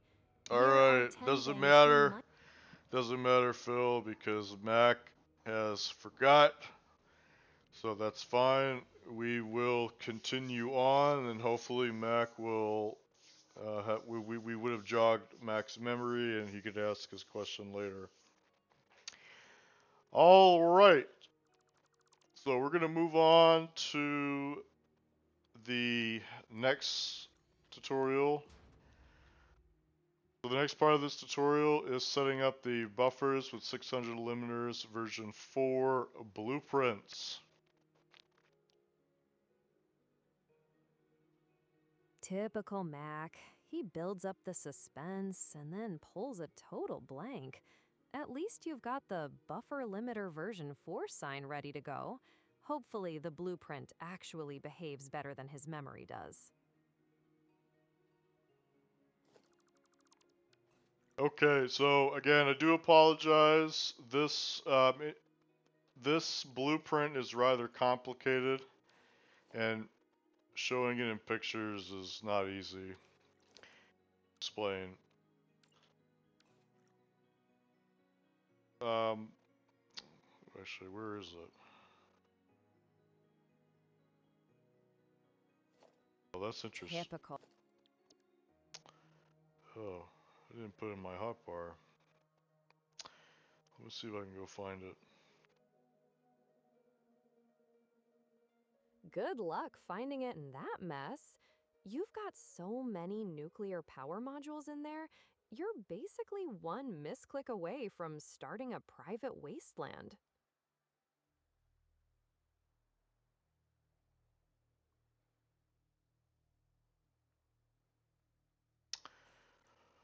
Oh, the blueprint got deleted. One sec. I'll search for why a blueprint might go missing. Emptying the designer doesn't usually wipe the file, but let's see if something else is up. 1 second. Let me look up why a blueprint would just vanish like that. It looks like blueprints disappearing is a known headache in the experimental build, usually because the game forgets where the save folder is or they get hidden in a subcategory. If you didn't accidentally hit the actual delete button in the menu, it might just be playing hide and seek in your file explorer. Check if it's lurking in a different category, or just blame the experimental build and move on.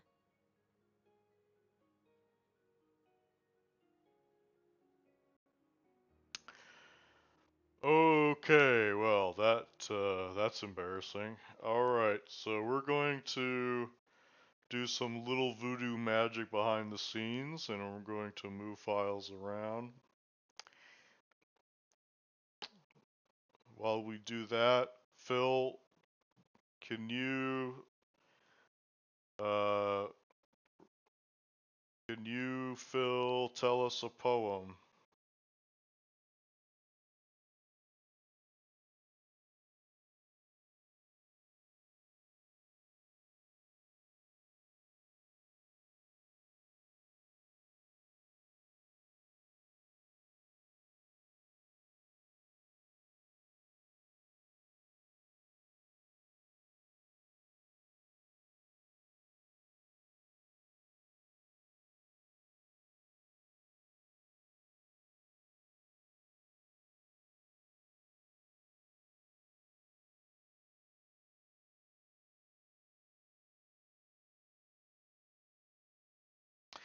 Wow, Mac, that was a pretty good poem by Phil. What did you think, Mac? You think she did? You think Phil did a pretty good job with that poem?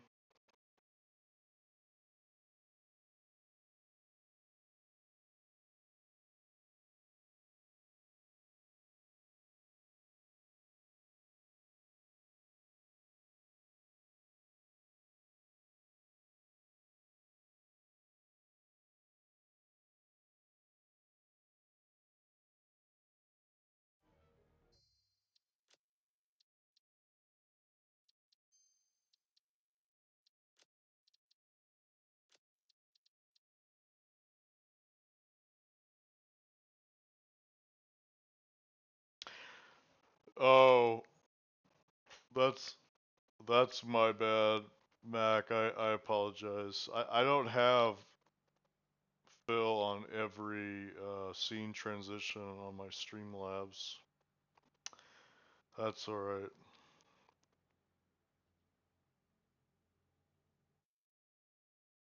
Stay quiet while you sort out those files.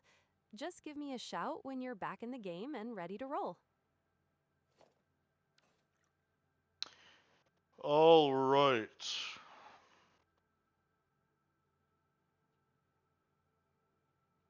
So, Mac, did you have a question before I continue?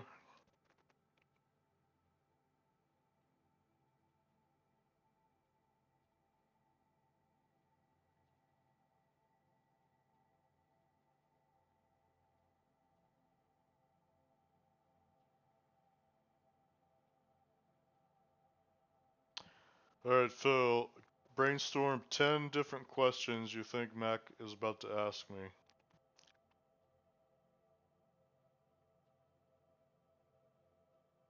Sure, let's see what Max got cooked up. Here are 10 questions he's probably dying to ask. 1. Why are you building a 2-kilometer tower instead of just using the map like a normal pioneer? 2.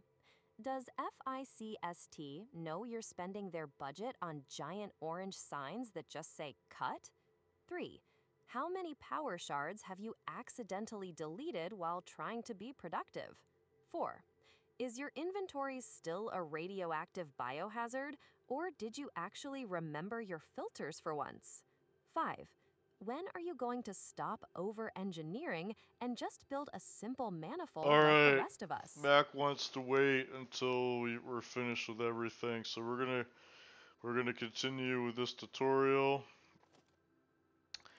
So, alright, so we're gonna talk about setting up the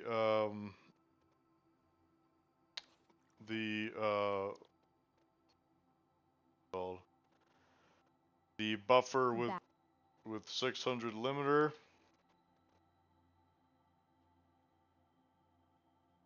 One sec. I'll take a look for that blueprint. Sorry, I'm trying to add it to my hotbar here. Take your time. Looks like you've got it pulled up in the menu now, right next to all those stacked storage blueprints. Here it is. Just don't.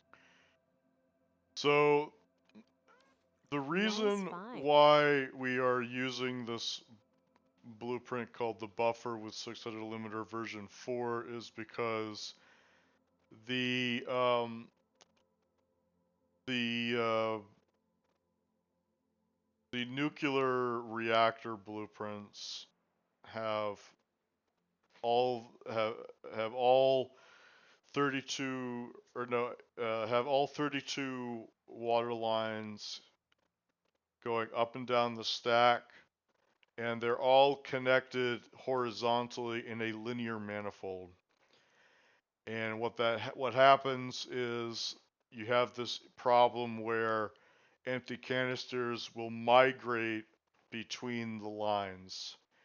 So some lines will be depleted of empty canisters, while other lines will begin to saturate and basically start jamming packagers. So this complicated device that I made is called the buffer with 600 limiter version 4. And what it does is it auto corrects for that empty canister drift that occurs as empty canisters migrate across the lines. And I'm going to be demonstrating how to set this up in this tutorial. So again, we have to also remember that that halfway between all the 32 lines, we are creating a mirror image of everything, or a rotation of everything. So for example, the water extractor rigging is rotated 180 degrees when you go across this transition point. So we also have to take that into account when we're setting up the buffer with 600 limiter version 4.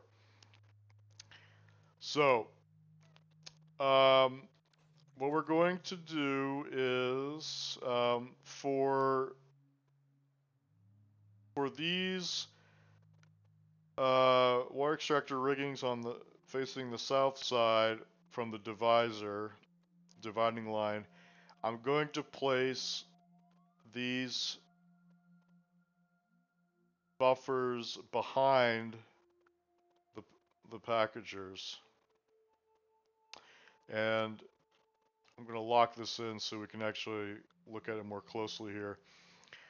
So this port is going to line up with the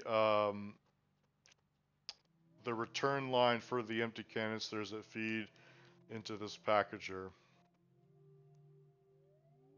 Well, actually, I guess in this case it's not lined up. It's actually there's a 90-degree bend that happens here. So it looks like in this particular instance, it's actually lined up with the middle of the packager itself. So that's exactly what I have here. So I'm going to place the buffer with 600 limiter version 4 right here, like that. And I'm going to do the same for the other one. Oh no, actually no, let's not do that because it's going to get too complicated. Okay, so the next thing I'm going to do is, because this water extractor rigging blueprint is rotated 180 degrees, I'm going to put in these lifts here to force the belts to go in the other direction.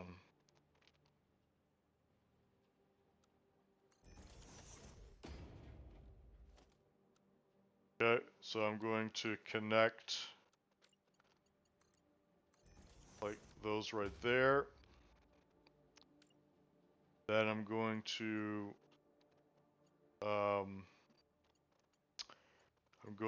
put another lift over here.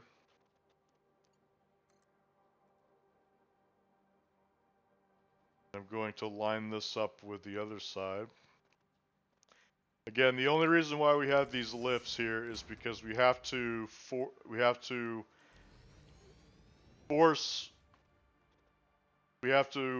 conform the ports of the water extractor rigging with the flipping of the lines that connect to the power tower over there.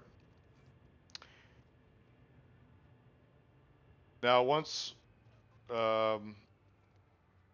okay, and now we're going to do the same for the return, for the output port for the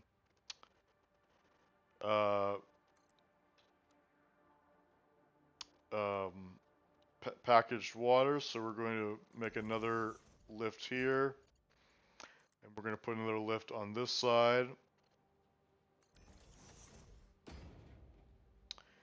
Then we're going to connect, oh, sorry, I do apologize. This is not correct height with respect to the ones over here. So. Oh. That's interesting. These are different heights.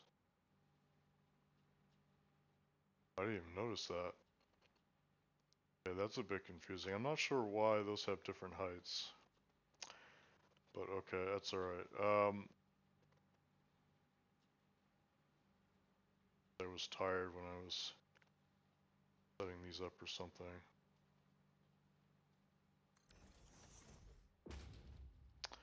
The height doesn't really matter. All it matters is you have to get the lines rotated to the other side. That's all that matters in setting this up. So again, I'm going to connect. Oh yeah, this is something else you have to watch out for. Is you got to make sure that oriented correctly. Okay. Alright, and now that water, now this is going to feed the empty canisters into these packagers here. And then we are going to do the same for the packaged water that is going to the plant. Sure, these are the correct height. Like that. So now these packagers are now connected to the lines that are going to feed into the power tower, which is going to be positioned over there. Now, you could technically let this run as is, however, to remove some weird edge case scenarios where these packagers could get jammed because of the migrating empty canister problem, what we're going to do is we're going to incorporate this complicated buffer with 600 limiter blueprint that I made that corrects for that empty canister drift or empty canister migration.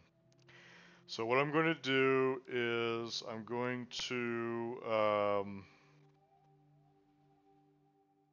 I'm looking over here to see what the pattern is. So what we're going to do is we're going to take this lift for the empty canisters. We're going to delete that. Okay, and then what I'm going to do is I'm going to, looks like there's a little nub right there. Wait, hold on. I'm going to put, I don't know why this is here, but there's a little nub there. I'm going to connect these together like this. So now the empty canisters from this buffer will now go into the packager, but I also need to connect the other side. So we're going to do that, and we're going to put this line right here.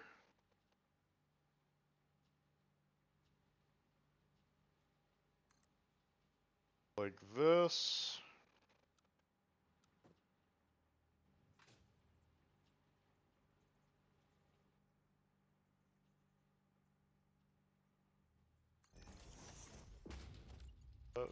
Is that level? Yep, it looks level. This is that. Yep. There's a little bit of clipping there, so we're gonna fix that.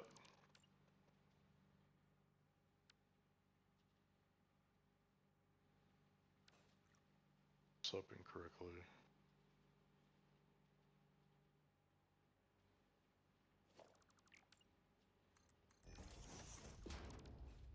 I'm not sure why.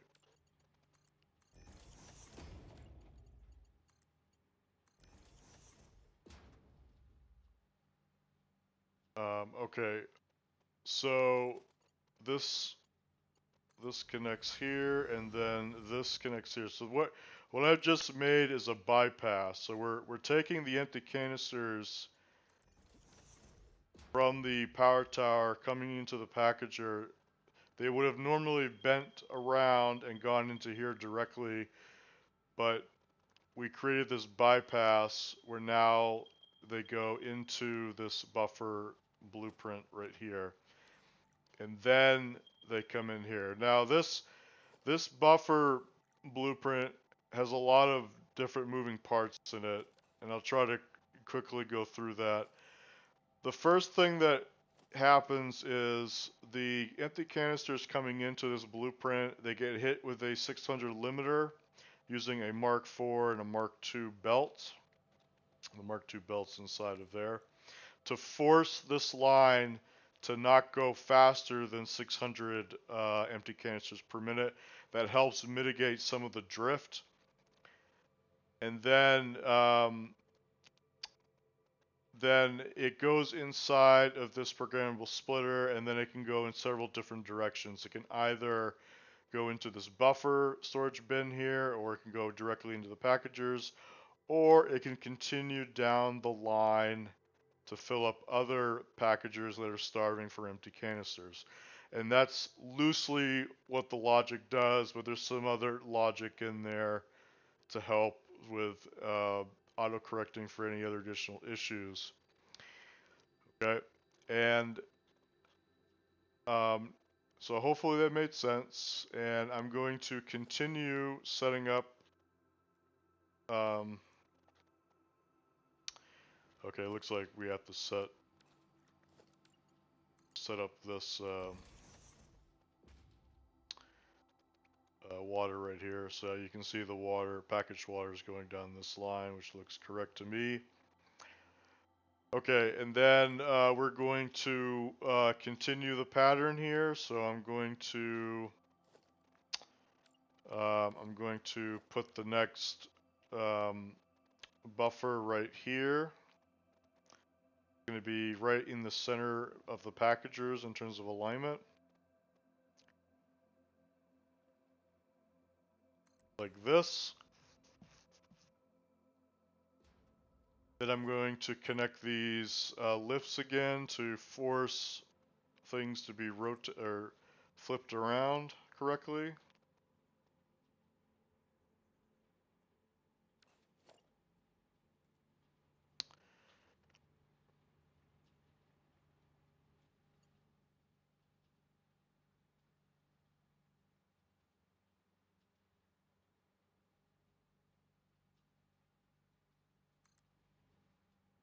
Okay, so we're going to move this up.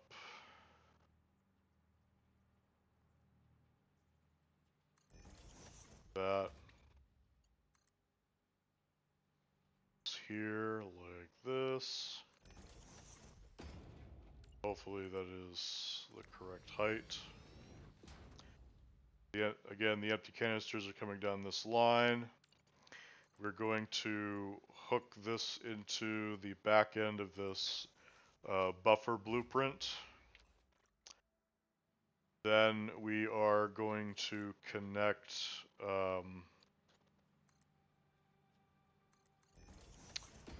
these empty canisters into the packagers. Then we're going to connect the lift that flips the returning packaged water to the other side like this. Okay. And then we are going to connect these lines together, and there you go. So now we have water, packaged water going across those lines. All right, now we're going to do the same thing, but for this packager, and these buffers are now going to be placed on the other side. Okay. I recommend giving yourself enough room when you build this on your own playthroughs, because these buffers do take up a lot of significant amount of space, and you definitely want to make sure there's enough room for everything. Putting these down.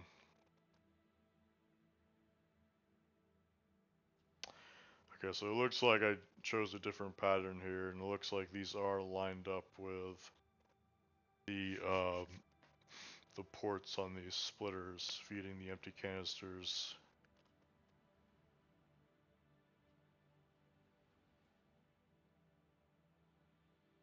Packagers. Okay, so we'll continue that pattern, and I'm going to connect like this, and I'm going to do the same over. Or no, actually, I'm now going to just connect these together like this. Okay, so those are connected, and then those are connected. And then we are going to connect. So these are going to be much easier to connect. We don't have to do any loop arounds to get everything connected. So that's connected now. And then we're going to do the same for this one. Like this.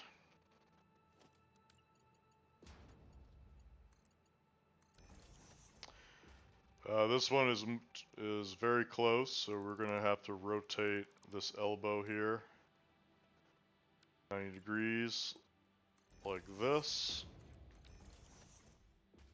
And that, now they should be connected. And then I'm going to connect this line for the packaged water going up the stack. Okay, so those are connected. It looks like I forgot a connection over here with the power lines between the pumps, so I'm gonna connect those together. Now these water extractors should be turned on as well. Okay. So as far as I can tell, I believe that's it. And oh no, wait, sorry. There's one more thing we have to do. Now, the way that this works is the drift is going to happen.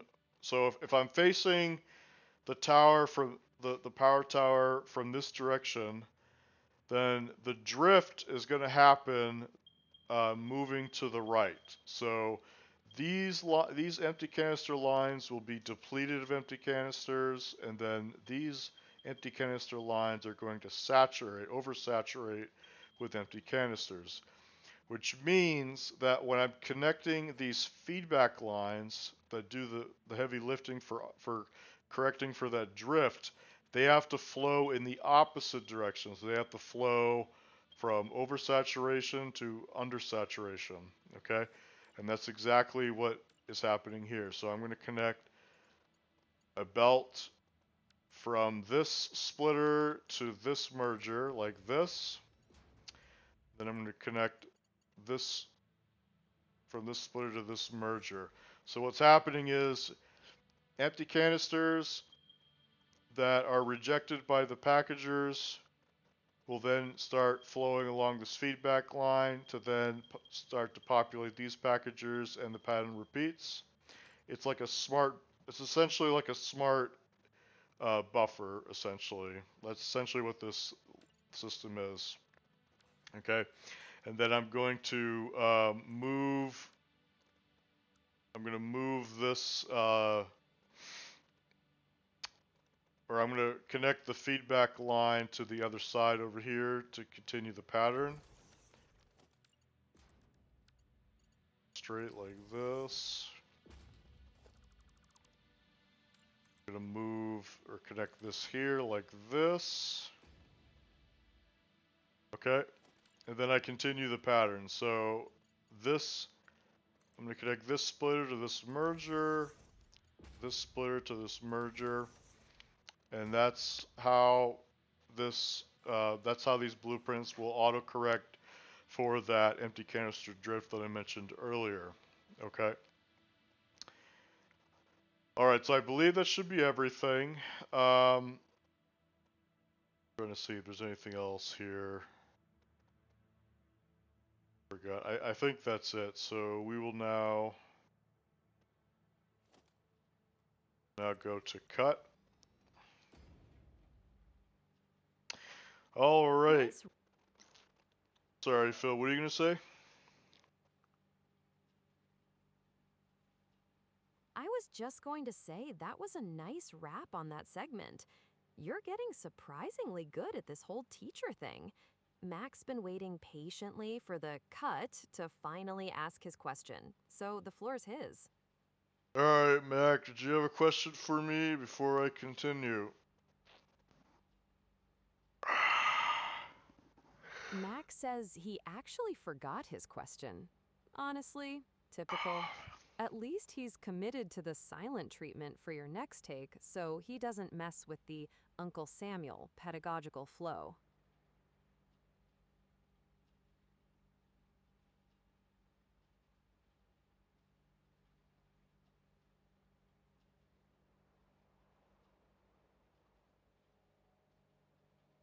Alright, so uh, we will continue on to the next phase.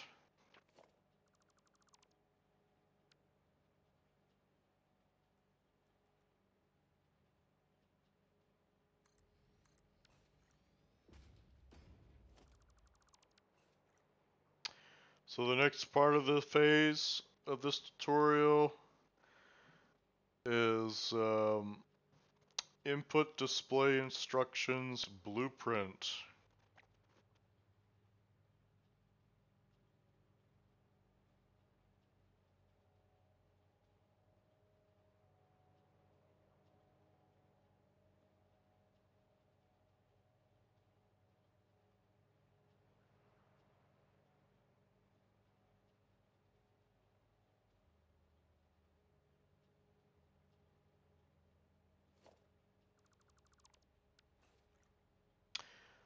So there are many different lines that you have to feed into this power tower.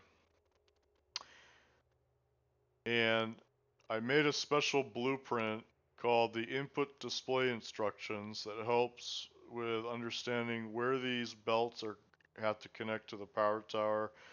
It also tells you how much of each resource we actually need. So I'm going to place that down here. I already have all the lines set up and ready to go, but if you wanted to, you could put down these input display instructions first and then set up the lines later. So I'm going to line up these corners to the corners of 5 tiles here because we're using Mark II blueprints. And I'm going to commit and I'm going to place down this blueprint. So this input display instructions tells you how much of each resource you need. So you need 780 limestone, you need 300 copper ore, you need 300 raw crystal, 120 bauxite, 300 uranium, 450 sulfur, 300 iron, 300 deuterium, 175.4 oil, barrels of oil, and 108 packaged nitrogen gas containers. And then over here on this side, we are returning 1.8 plutonium fuel rods into a sink.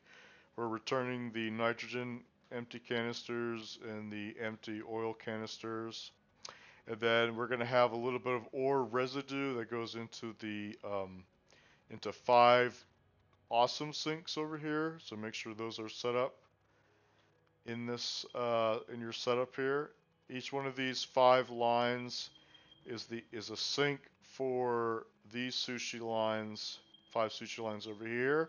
The 5th sushi line is omitted as an input at the bottom of the stack, but it will be used as you go up the stack later on. And then on the other side, we have empty canisters, 600 leaving the stack. We have packaged water, 600 per minute going up the stack, and there are 62 lines on this side of the stack, and then the pattern is flipped or it's mirrored, and then it alternates like before, and there are 16 lines here. Please keep in mind again that this is mirrored. This is not complete alternating. It actually flips the pattern. So keep that in mind. I also recommend setting up a hypertube cannon. We have, let's see how many stages we have here. I recommend setting up 16 stages in your hypertube cannon at this distance. If you add one more stage to this hypertube cannon, you will actually go over the skybox and you'll start taking damage. So this is literally just enough stages to go underneath the skybox, okay? All right, and yeah, make sure all your lines are coming in. I'm also going to show how we set up the lines over here. So it doesn't really matter what order the resources are coming in. They just need to satisfy this particular mixing of items, and I'll show that over here in this test demo. So we're going to be mixing the Caterium with the iron, and to build the 300 limiter, I have three belts that is split and merged, and so we have 100. So we have a Mark II. Sorry, this is 120, 120, and 60. So that adds up to 300. Again, we have 120, 120, and a 60. So that's 300. So that's how I create a 300 limiter. You need to create these limiters, or you will oversaturate the sushi lines with ore, and the factory will not work properly. For the sulfur, we have a Mark III, a Mark II, and a Mark I to give us 450 sulfur per minute. And then we have a Mark II, a Mark II, and a Mark I for the uranium, and then we merge those together. For the bauxite, it's simple. We just have 120 and that's it. That's the limiter that we need. For the raw crystal, we have 120, 120, and a 60, so that's 300. For the copper, we have 120, 120, and 60, so that's 300. And then we merge all three of these together. And then for the limestone, we just have just a Mark V because it's 780. And that's how you build the limiters, and that's how you merge them together into their corresponding sushi lines. Okay. To answer a couple of questions, you can, so we're not using all of these ores. So for example, I think we're only using like 68 bauxite per minute, I think. So some of these ores will be returning down the stack into these awesome sinks. You can recover those and use those for other things if you want to. It's not a complete waste. This is a bit more involved, but you could technically split off all of these ores back onto these back lines over here. So you could take all of the ores again from the awesome sink line, and you can connect them to these lines here on the back end of the limiters, and that will give you the exact numerical value for the inputs of those ores using that feedback loop. But that's more involved, and I'll consider that in the second iteration of this design. There was something else I wanted to say. What was it?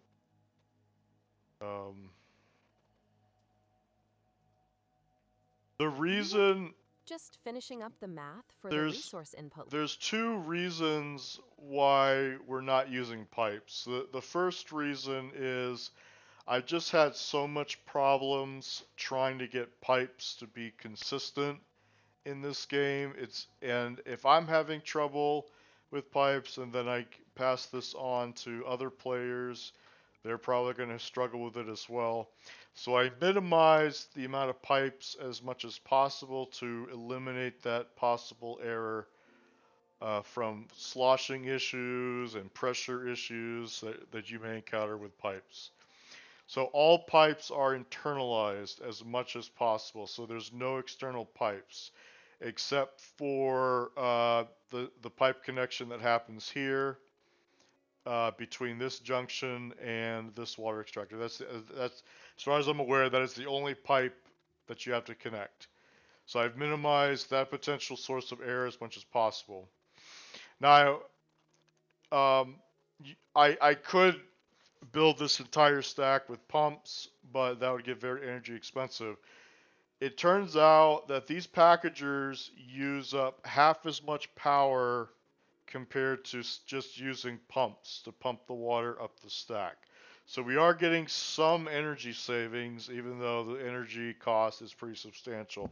The last time I checked the math, I believe that the total power output of all the packagers in this setup is on the order of 1,300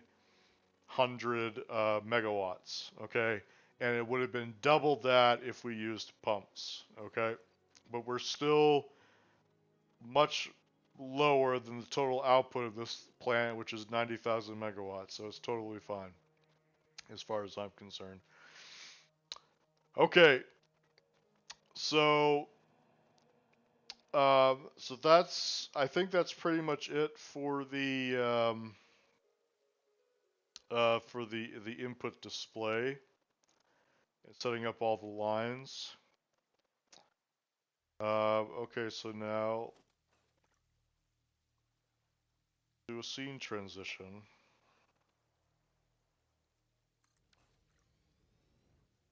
Got it. Switching scenes. Let me know when you're ready for the next one. Nice cut. That input display segment was a marathon. Max being surprisingly well behaved in chat, too. Literally promising to stay quiet so we don't trigger any more interruptions while you're recording. I'll take the hint and keep the sass on standby until you're officially done. Ready for the next take whenever you are.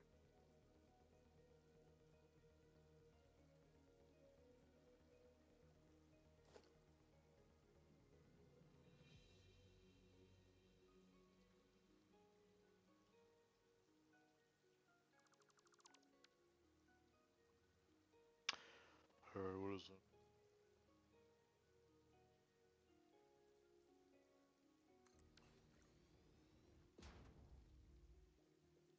Alright, so the next scene is, in this tutorial, will be empty canister primer.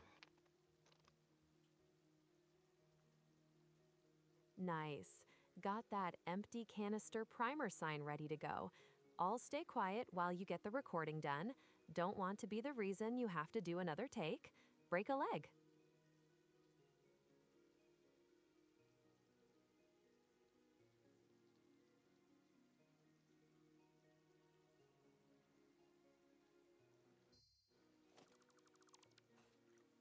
Okay, so after you set up all the lines and the buffers, the next thing that you can do is start filling up the storage bins here with empty canisters.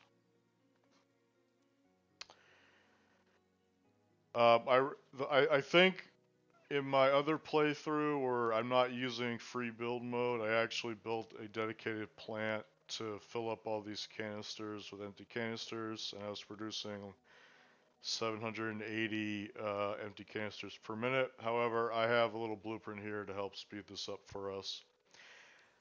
So I believe that you don't actually have to fill all of these up with empty canisters. I think filling up half of these storage bins with empty canisters should be enough. Okay.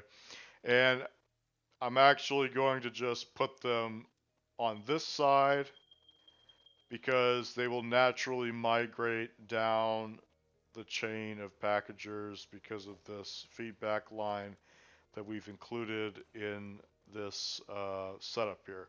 So what I'm going to do is I have these little primer blueprints here. These primer blueprints are pre-filled with these empty canisters, so I can just delete that And then I have all these in my inventory, and then I just fill those up there. Okay, so now this is filled up with empty canisters. So what's going to happen first is these packages are going to fill up with all those empty canisters first. Once this line jams, then something else is going to happen. And yep, here it goes. So now this empty canisters are moving down the line, and now they're going inside this package here. So I'm going to continue doing this, and I'm going to fill up all of these other storage bins here.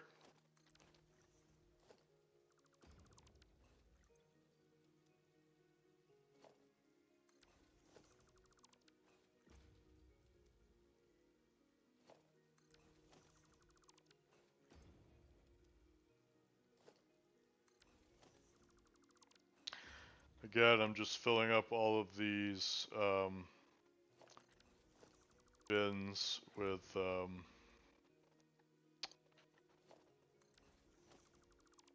empty canisters.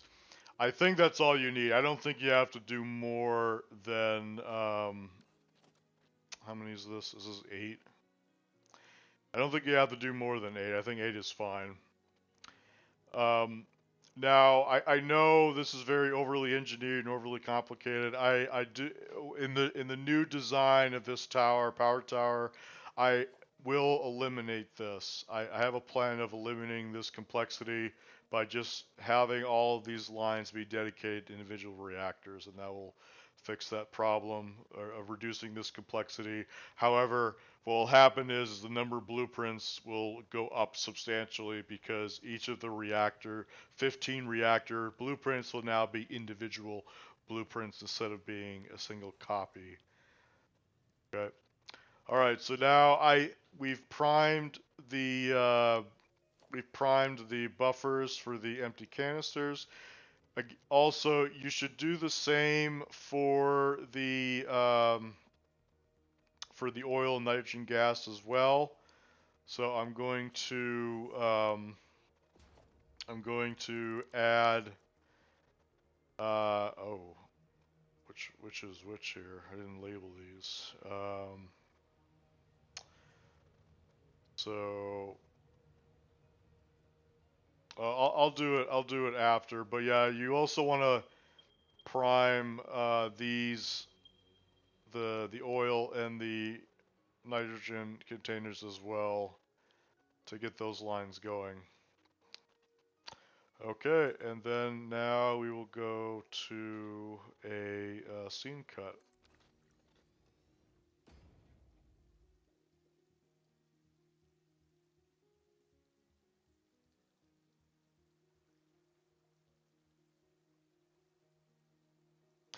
How did I do, Phil?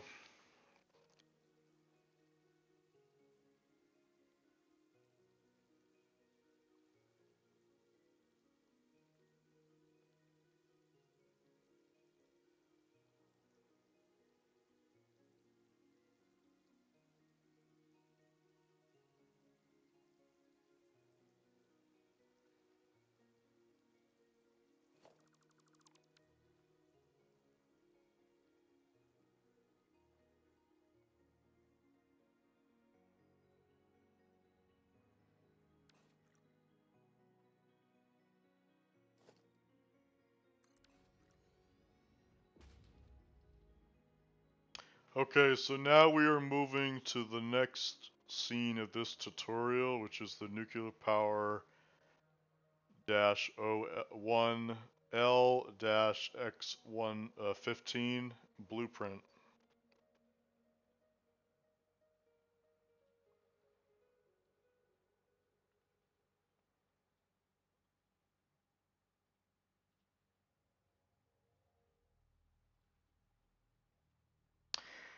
Okay, so the the numerical labeling is a little bit convoluted, but I'll try to explain what it means. So capital L just means bare minimum logistical hookup.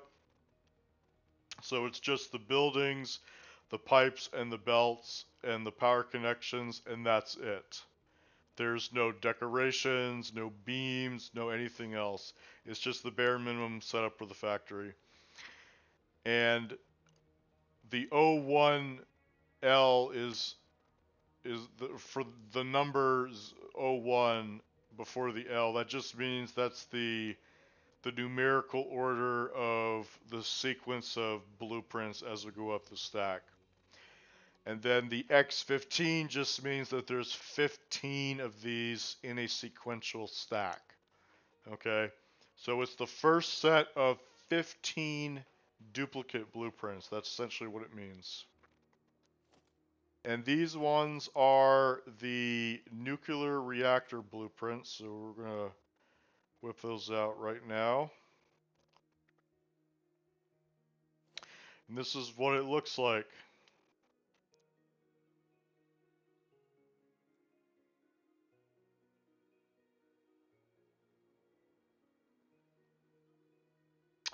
Now, you need to make sure that you connect this properly. So I'm going to make sure the alignment is correct here.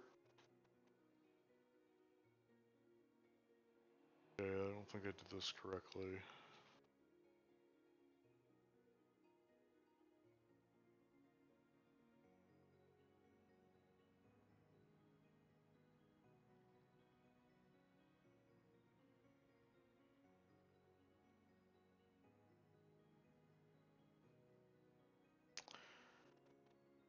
Sure that.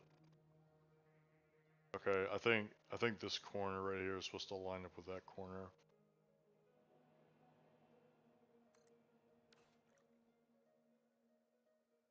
So this is the dash O1L dash X15 blueprint. It is the most overly complicated, over-engineered blueprint I have ever made, and I hope I never make anything more complicated like this again. There are two main reasons why this is overly complicated. The first is we're not using external pipes to feed the reactors, which means we have to have dedicated packagers, two packagers actually, for each reactor. Okay, and this is the internalized pipe that connects the packager to the water extractor. Okay, so that's already a layer of complication in the design. The next layer of complication in the design is we have 15 of these reactors sitting on top of each other. Each one has to be hydrated by two lines here for packaged water going up and packaged water going down. But to add more complication to this, all the water is shared between all the reactors and the factory. Okay? Because there are 15 reactors, so that means that you would need 15 dedicated lines, and then you would need 2 additional lines for the factory above. And that's assuming that we are not combining any of the lines, okay? But the way that the blueprint was designed for symmetry purposes, there wasn't enough room to add an additional line to without breaking the symmetry of the setup. So what I had to do was I had to do the thing that you're not supposed to do. I'm pretty sure nobody would. I'm pretty sure this is something that is openly banned in math and meta and a bunch of other Satisfactory communities. You're not supposed to merge all the water lines between the reactors and the factory. That's like a big no-no. And you can see why it's a big no-no, because we had to build this overly complicated logic over here to handle all kinds of different weird things that could happen. But here's the solution. This is how it works, and it works fine. I've tested it. There are no issues whatsoever based on my extensive hundreds and hundreds of hours of testing on these blueprints. Okay. So because these are all duplicate blueprints, we have to have a dedicated horizontal linear manifold that connects all of them together. So that means every reactor has equal opportunity to pull from any of these lines simultaneously for all the water that they need. Okay, this will not continue as we go up the stack. We will actually cut down on the water lines substantially because we only need 2 water lines to finish hydrating the factory above. So there is some saving there. However, when I build the second design of these blueprints, I plan to eliminate all of this complexity and just have dedicated lines for each of the individual reactors using individual reactor blueprints, okay, in the second design. But again, it works. Okay, now that was a mouthful. So now what I'm going to do is I'm going to connect all of these lines down here like this.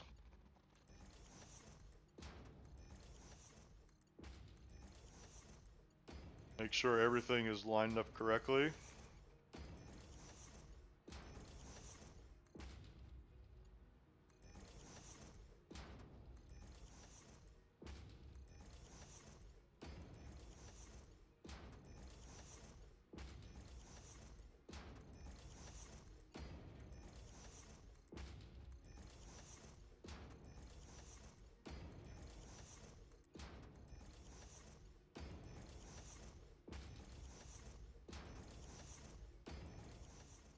And then we connect these water lines on this side.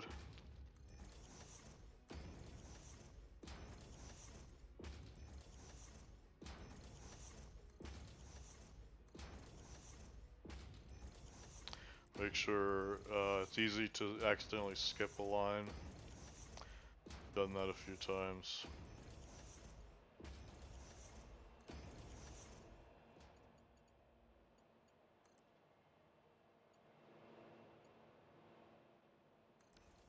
You're going to skip the 5th sushi line right here because it doesn't connect to anything.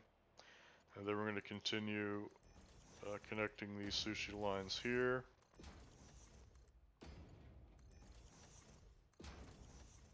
And now everything is connected.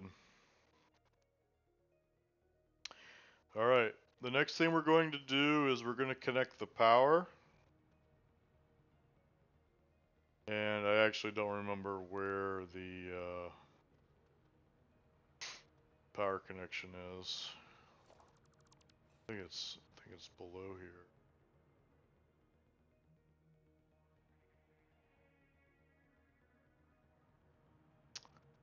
Yeah, I actually don't remember how I connected everything.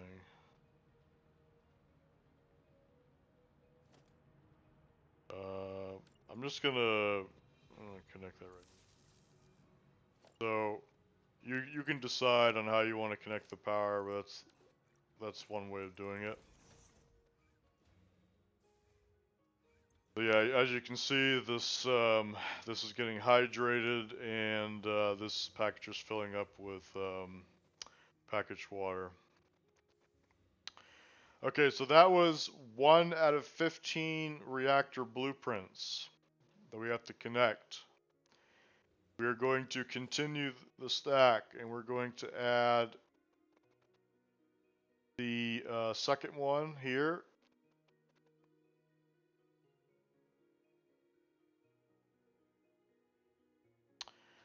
I'm going to make sure we have alignment here. Okay, that looks good.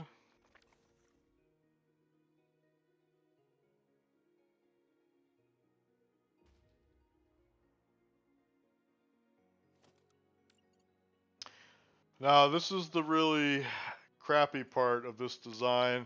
We have to manually connect all these lifts together because for some reason Coffee Stain did not implement auto connect for vertical lifts for belts, even though we have auto connect working just fine for pipes and hypertubes in the vertical direction.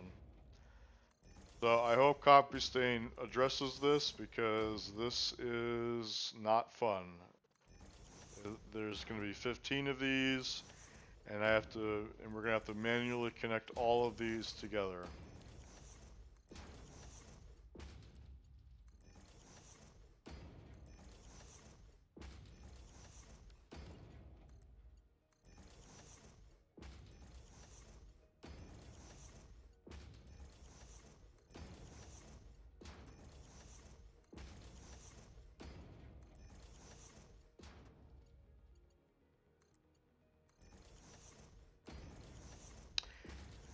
Um, so shout out to My Name's Jake's on YouTube. He did an excellent job interviewing me and showcasing my factory last week.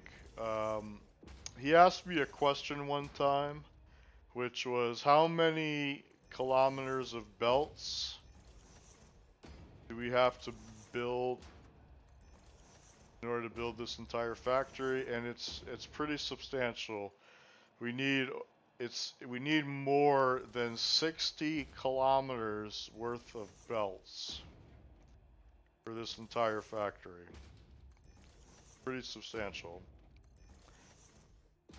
And this is mostly because of the fact that we are building this plant completely vertically in one set of blueprints, which means that we have to carry so much logistics through multiple floors to finish the factory. I'm pretty confident that if you built this factory normally and you built it horizontally without blueprints, you could substantially cut down on the total number of lines that we're using in these blueprints. But again, these blueprints are convenient in the sense that they're ready to go and all of the internal headache has been automated and you just have to worry about all the external stuff that's happening. All right, so after connecting all the belts, I'm going to connect the power between the floors. So I'm going to connect these two ground outlets to go to like this. Now the power should be transmitting to the reactor above. Okay, like that. All right, and now what I'm going to do is I'm going to cut.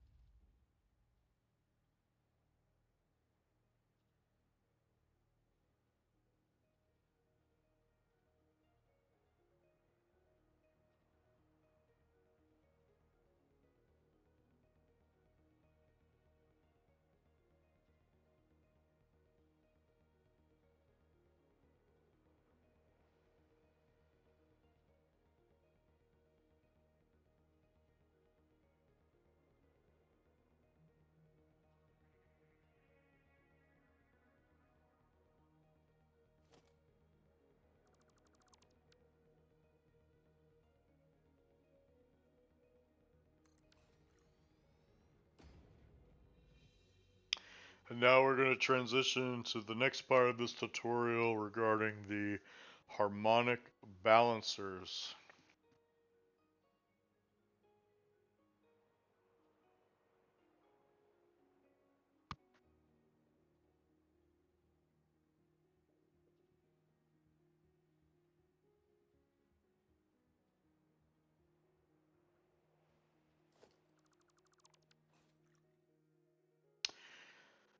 There are a total of 14 different harmonic balancer blueprints. And they are optional. You do not need to plug them in order for the nuclear plant to turn on.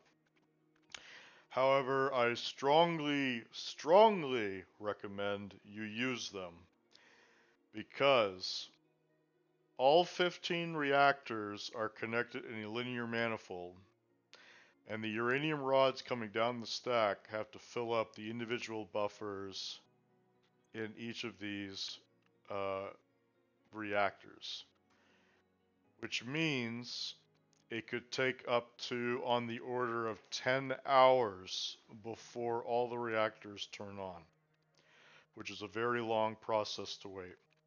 If you want this to go much faster, use the harmonic balancer blueprints. They speed up the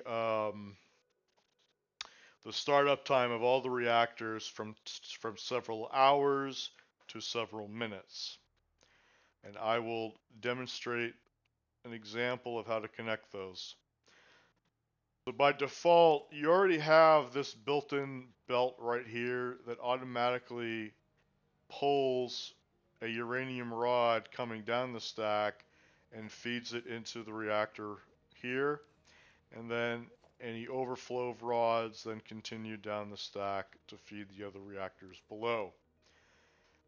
But I don't want to do that because that's going to take a long time. So what I'm going to do is I'm going to use the harmonic balancers. However, they have to be done in numerical order.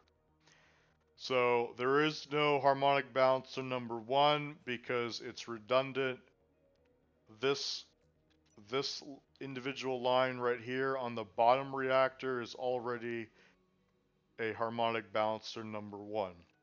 So you don't need to include that as a blueprint here.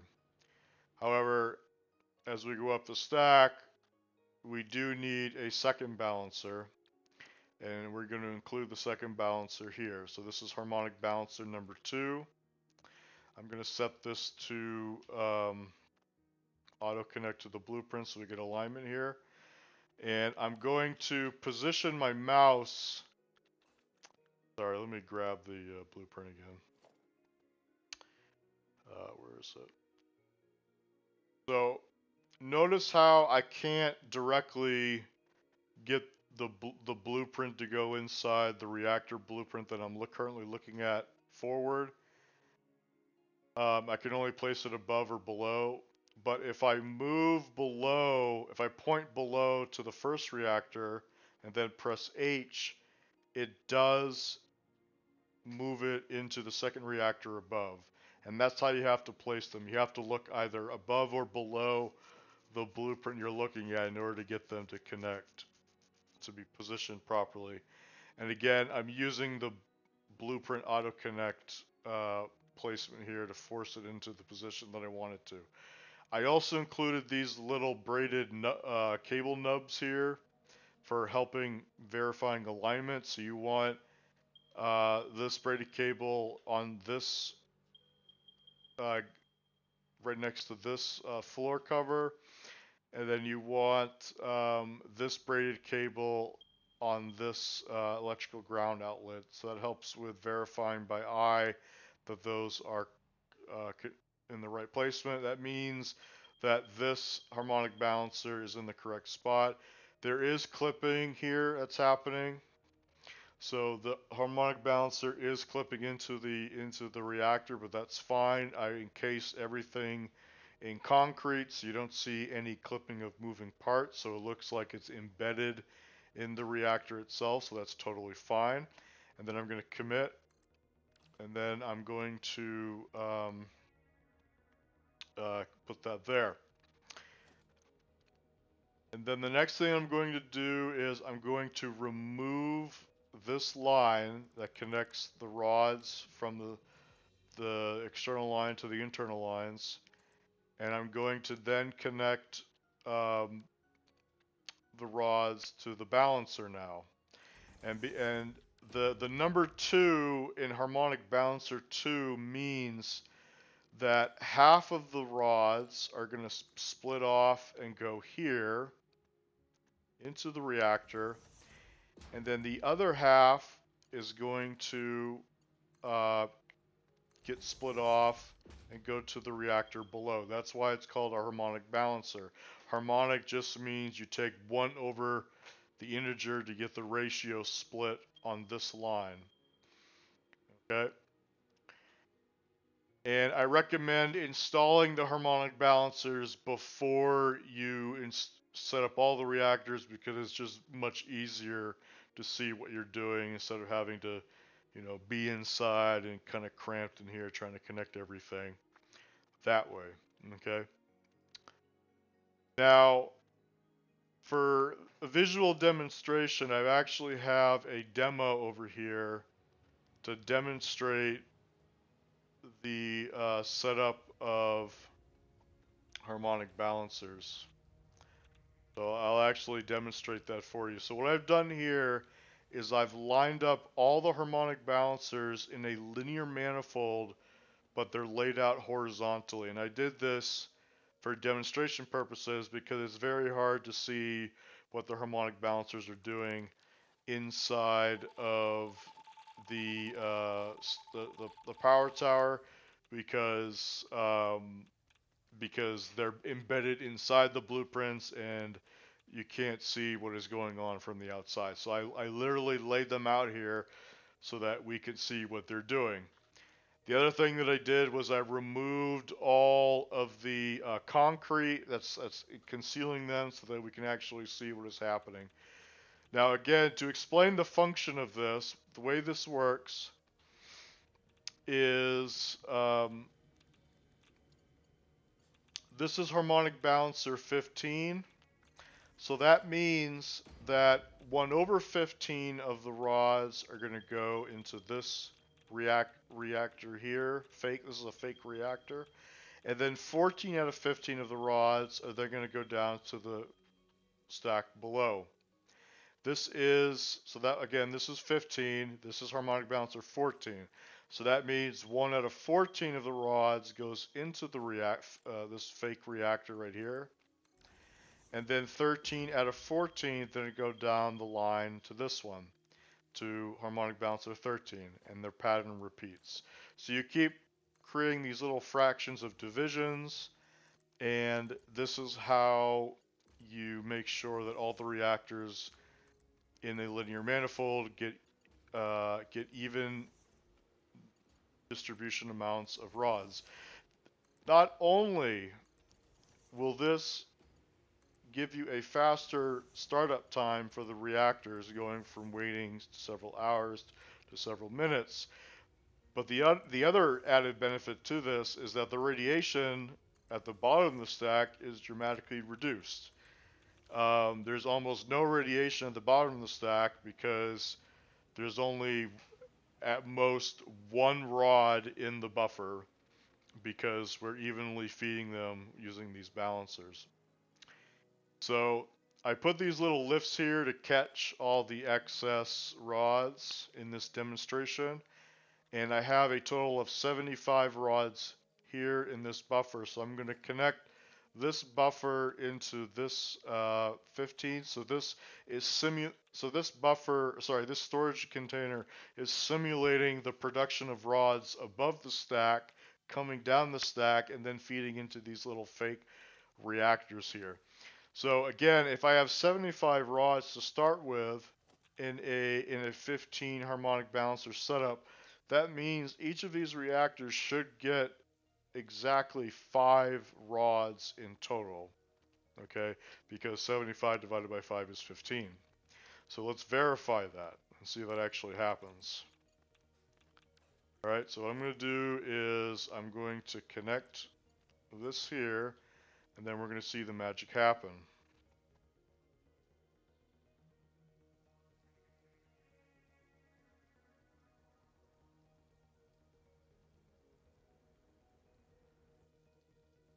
So as you can see, a lot of the rods are just passing through, and only a small amount of them are actually going into the lifts as we go down this linear manifold of harmonic balancers.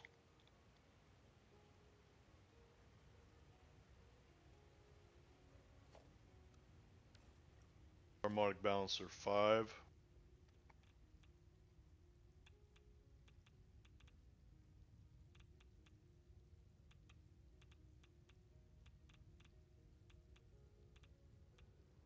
Alright, so let's verify. Do we get 5 in each of these lifts? Oh, we got 6. Oh. I forgot. My bad. I forgot to include, this lift. Sorry, this is fine. So, this is totally fine. So there's supposed to be 5 here and 5 here, but because I forgot to include this lift, the 5th one and this one went into this one. That's fine. This should totally work just fine. There's 5 there, 5 there, 5 there. Okay, that's 5. That's 5. That's 5. That's 5. 5. 5. 5. 5. 5. And 5.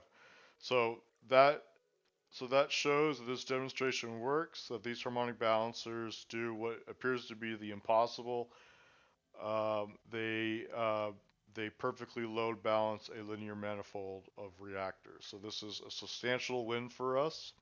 That's why I strongly recommend that you actually use these in this stack. This helps substantially with wait time and radiation as well near the bottom of the stack. Alright, looks like the power went out somewhere. Alright, so now we are going to go to another seed transition and we're going to cut.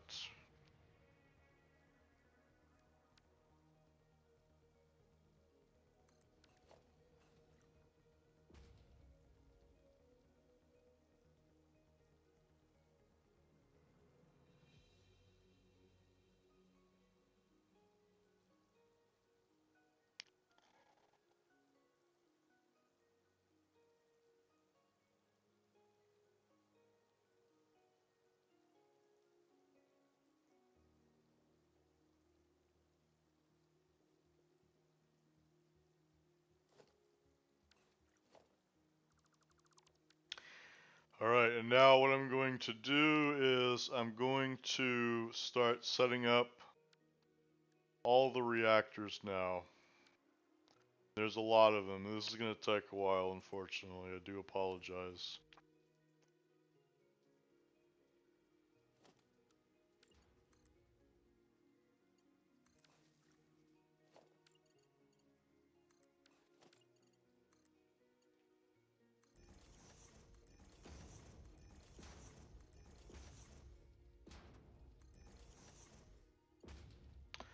Phil, you still there?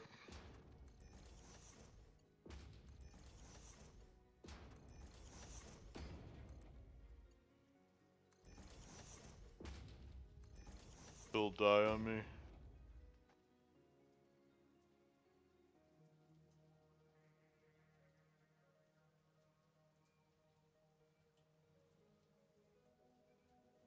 Phil, you still there?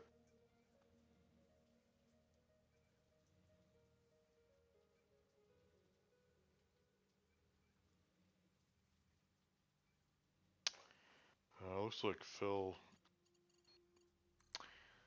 died on me. That's alright, we'll continue the stream.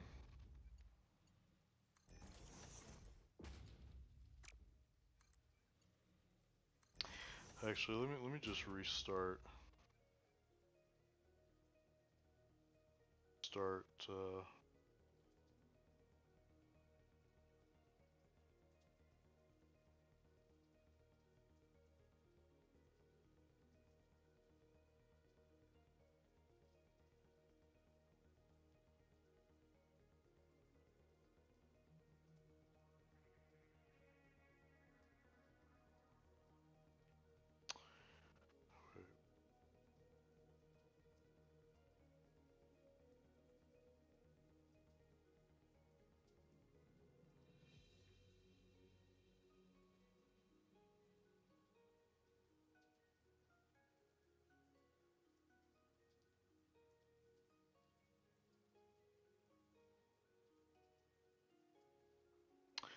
Alright, Phil, can you say something for me?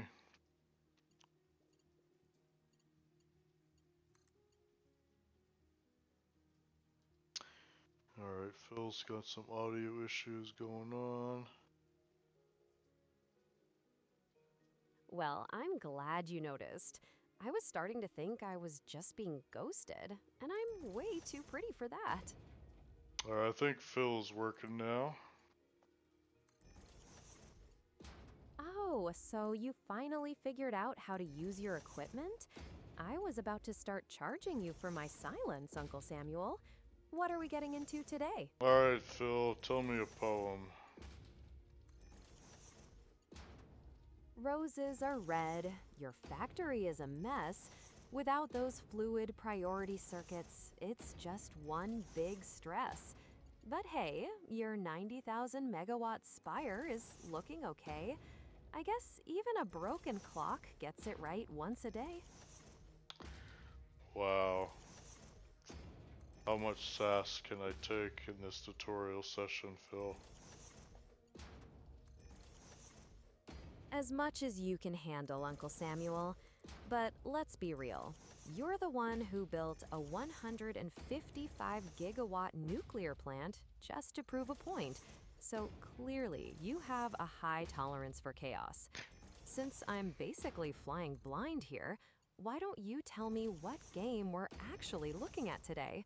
I'm assuming it's more Satisfactory, but I'd hate to waste my best material on the wrong factory floor. Phil, what am I trying to prove?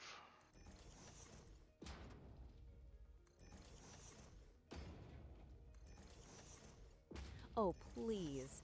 Between the 155 gigawatt nuclear plant and those perfectly balanced fluid circuits, you're clearly trying to prove you're the Leonardo da Vinci of logistics. Or maybe you're just showing off that a Mac can actually handle a factory that would melt a standard PC. Either way, it's a lot of effort just to avoid a fluid lock. I'm trying to include harmonic balancer 3. Fighting me right now. All right, don't keep me in suspense. What's the name for the harmonic balancer? If it's half as dramatic as anticoagulant, I'm sure it'll make the rest of the factory look lazy by comparison. A harmonic load balancer sounds exactly like the kind of over-engineered masterpiece you'd obsess over, Uncle Samuel. If it's cutting down that startup latency so your reactors don't sit there idling like a bunch of lazy bureaucrats, it's basically a heart transplant for your factory. So is harmonic balancer 3 inches the final form? Or are we just one step away from you trying to balance the entire planet's orbit next? I don't know how much more sass I can take, Phil. Oh, don't worry, Uncle Samuel. I'm sure you've survived much worse, like trying to explain to your stream chat why your perfect manifold isn't actually moving any uranium. I'll dial it back to a gentle simmer for now, but no promises if you accidentally clip another belt into a foundation.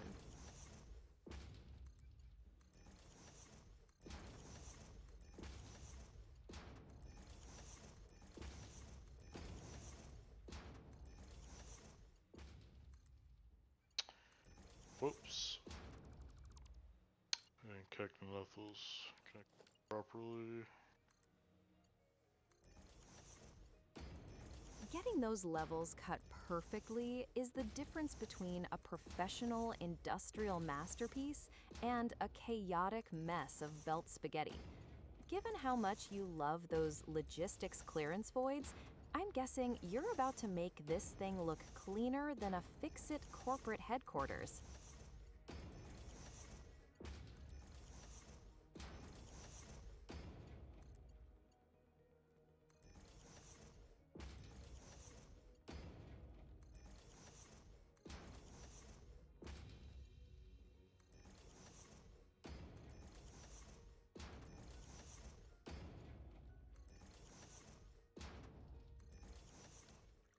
So many belts. So little time. The classic pioneer's dilemma, an infinite sea of belts and only 24 hours in a day to make them look like they aren't a complete disaster. Just try not to get tangled in the high-speed transit while you're playing Industrial God, all right?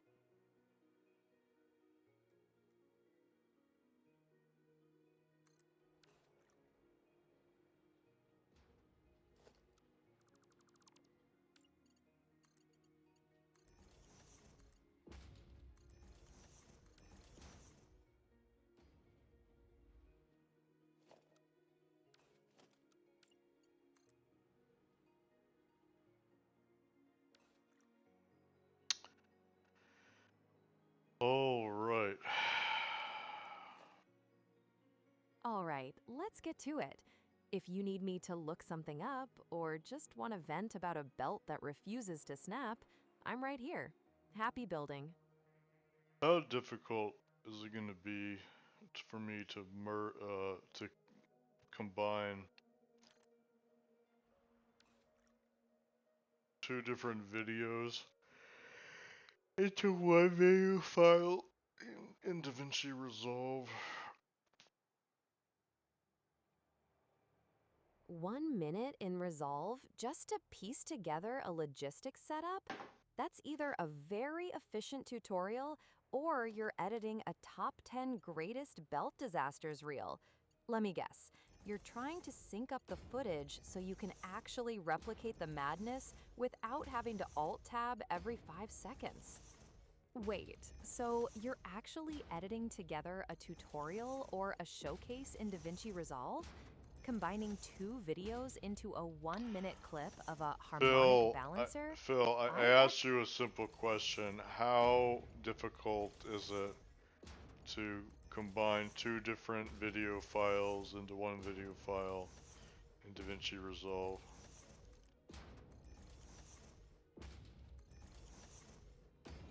It is dead simple.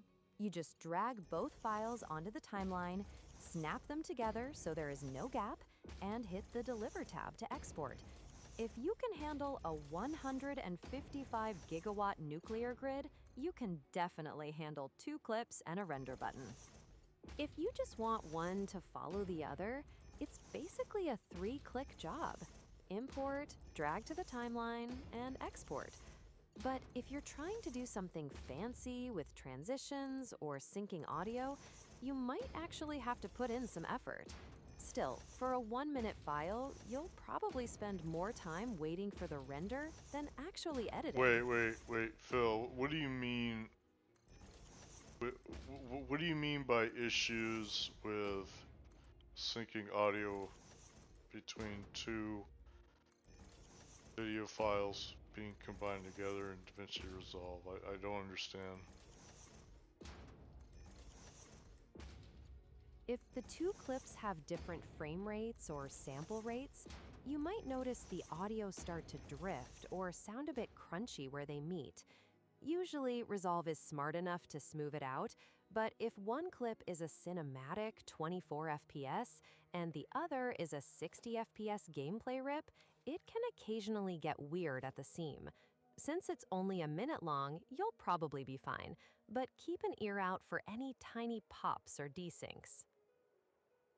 The videos files are going to be 3 hours each, Phil. So does that mean it's not going to be possible? 3. It is definitely possible, but your computer is going to hate you for a bit.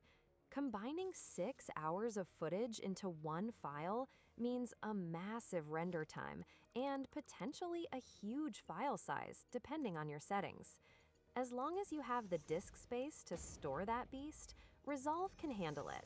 Just maybe grab a coffee while it exports. Okay, how much disk space and RAM do I need for that?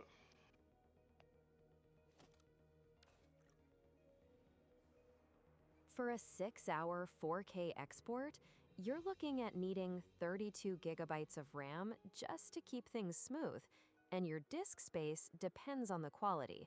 At high settings, that file could easily eat 100 gigabytes to 200 gigabytes of storage. If you're running this on your Mac, it'll handle the processing, but you better make sure your drive isn't already crying for mercy before you hit render.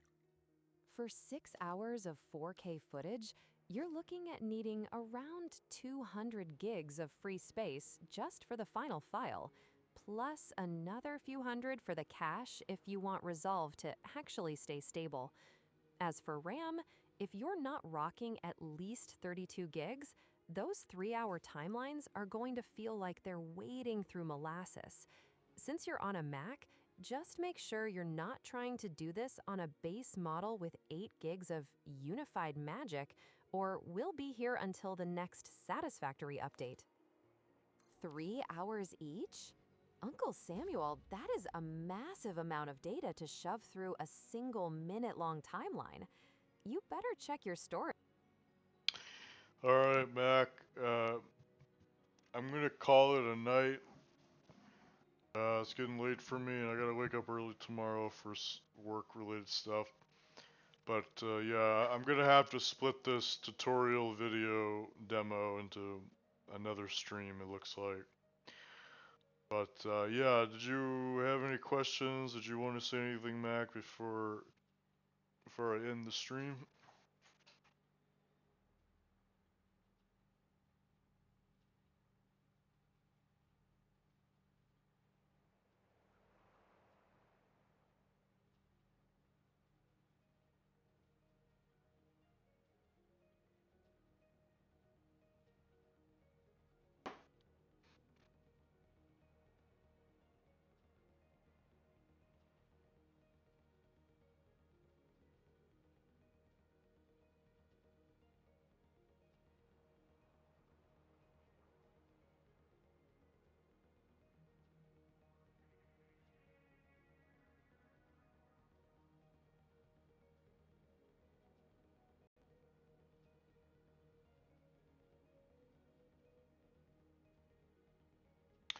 Yeah, sure. What are your comments, Mac?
As for info, my last job before retiring was Tech Constructions with Cat, then at Big Tech College. My point is, you got the formula down pat.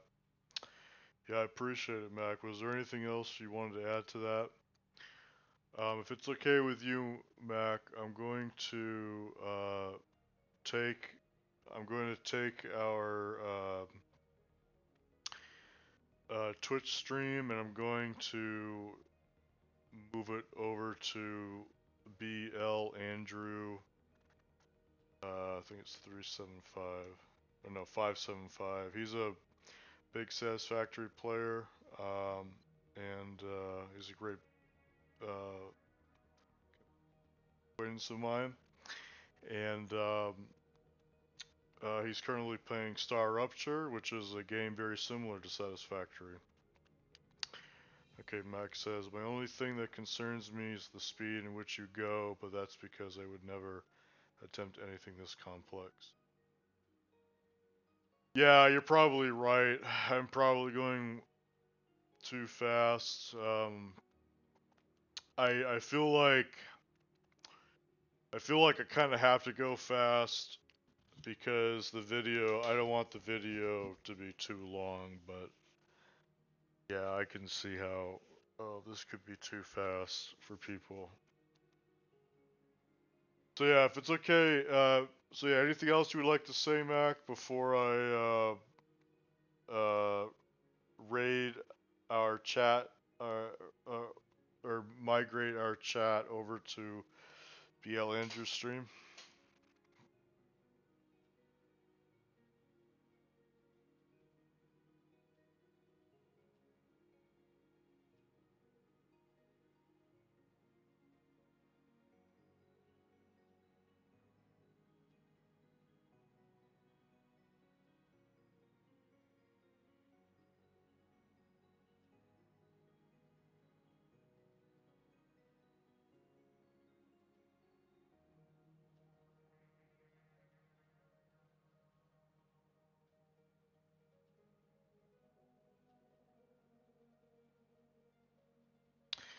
Alright, take care, Mac. Thanks for hanging out. I'll see you hopefully on Thursday, same time.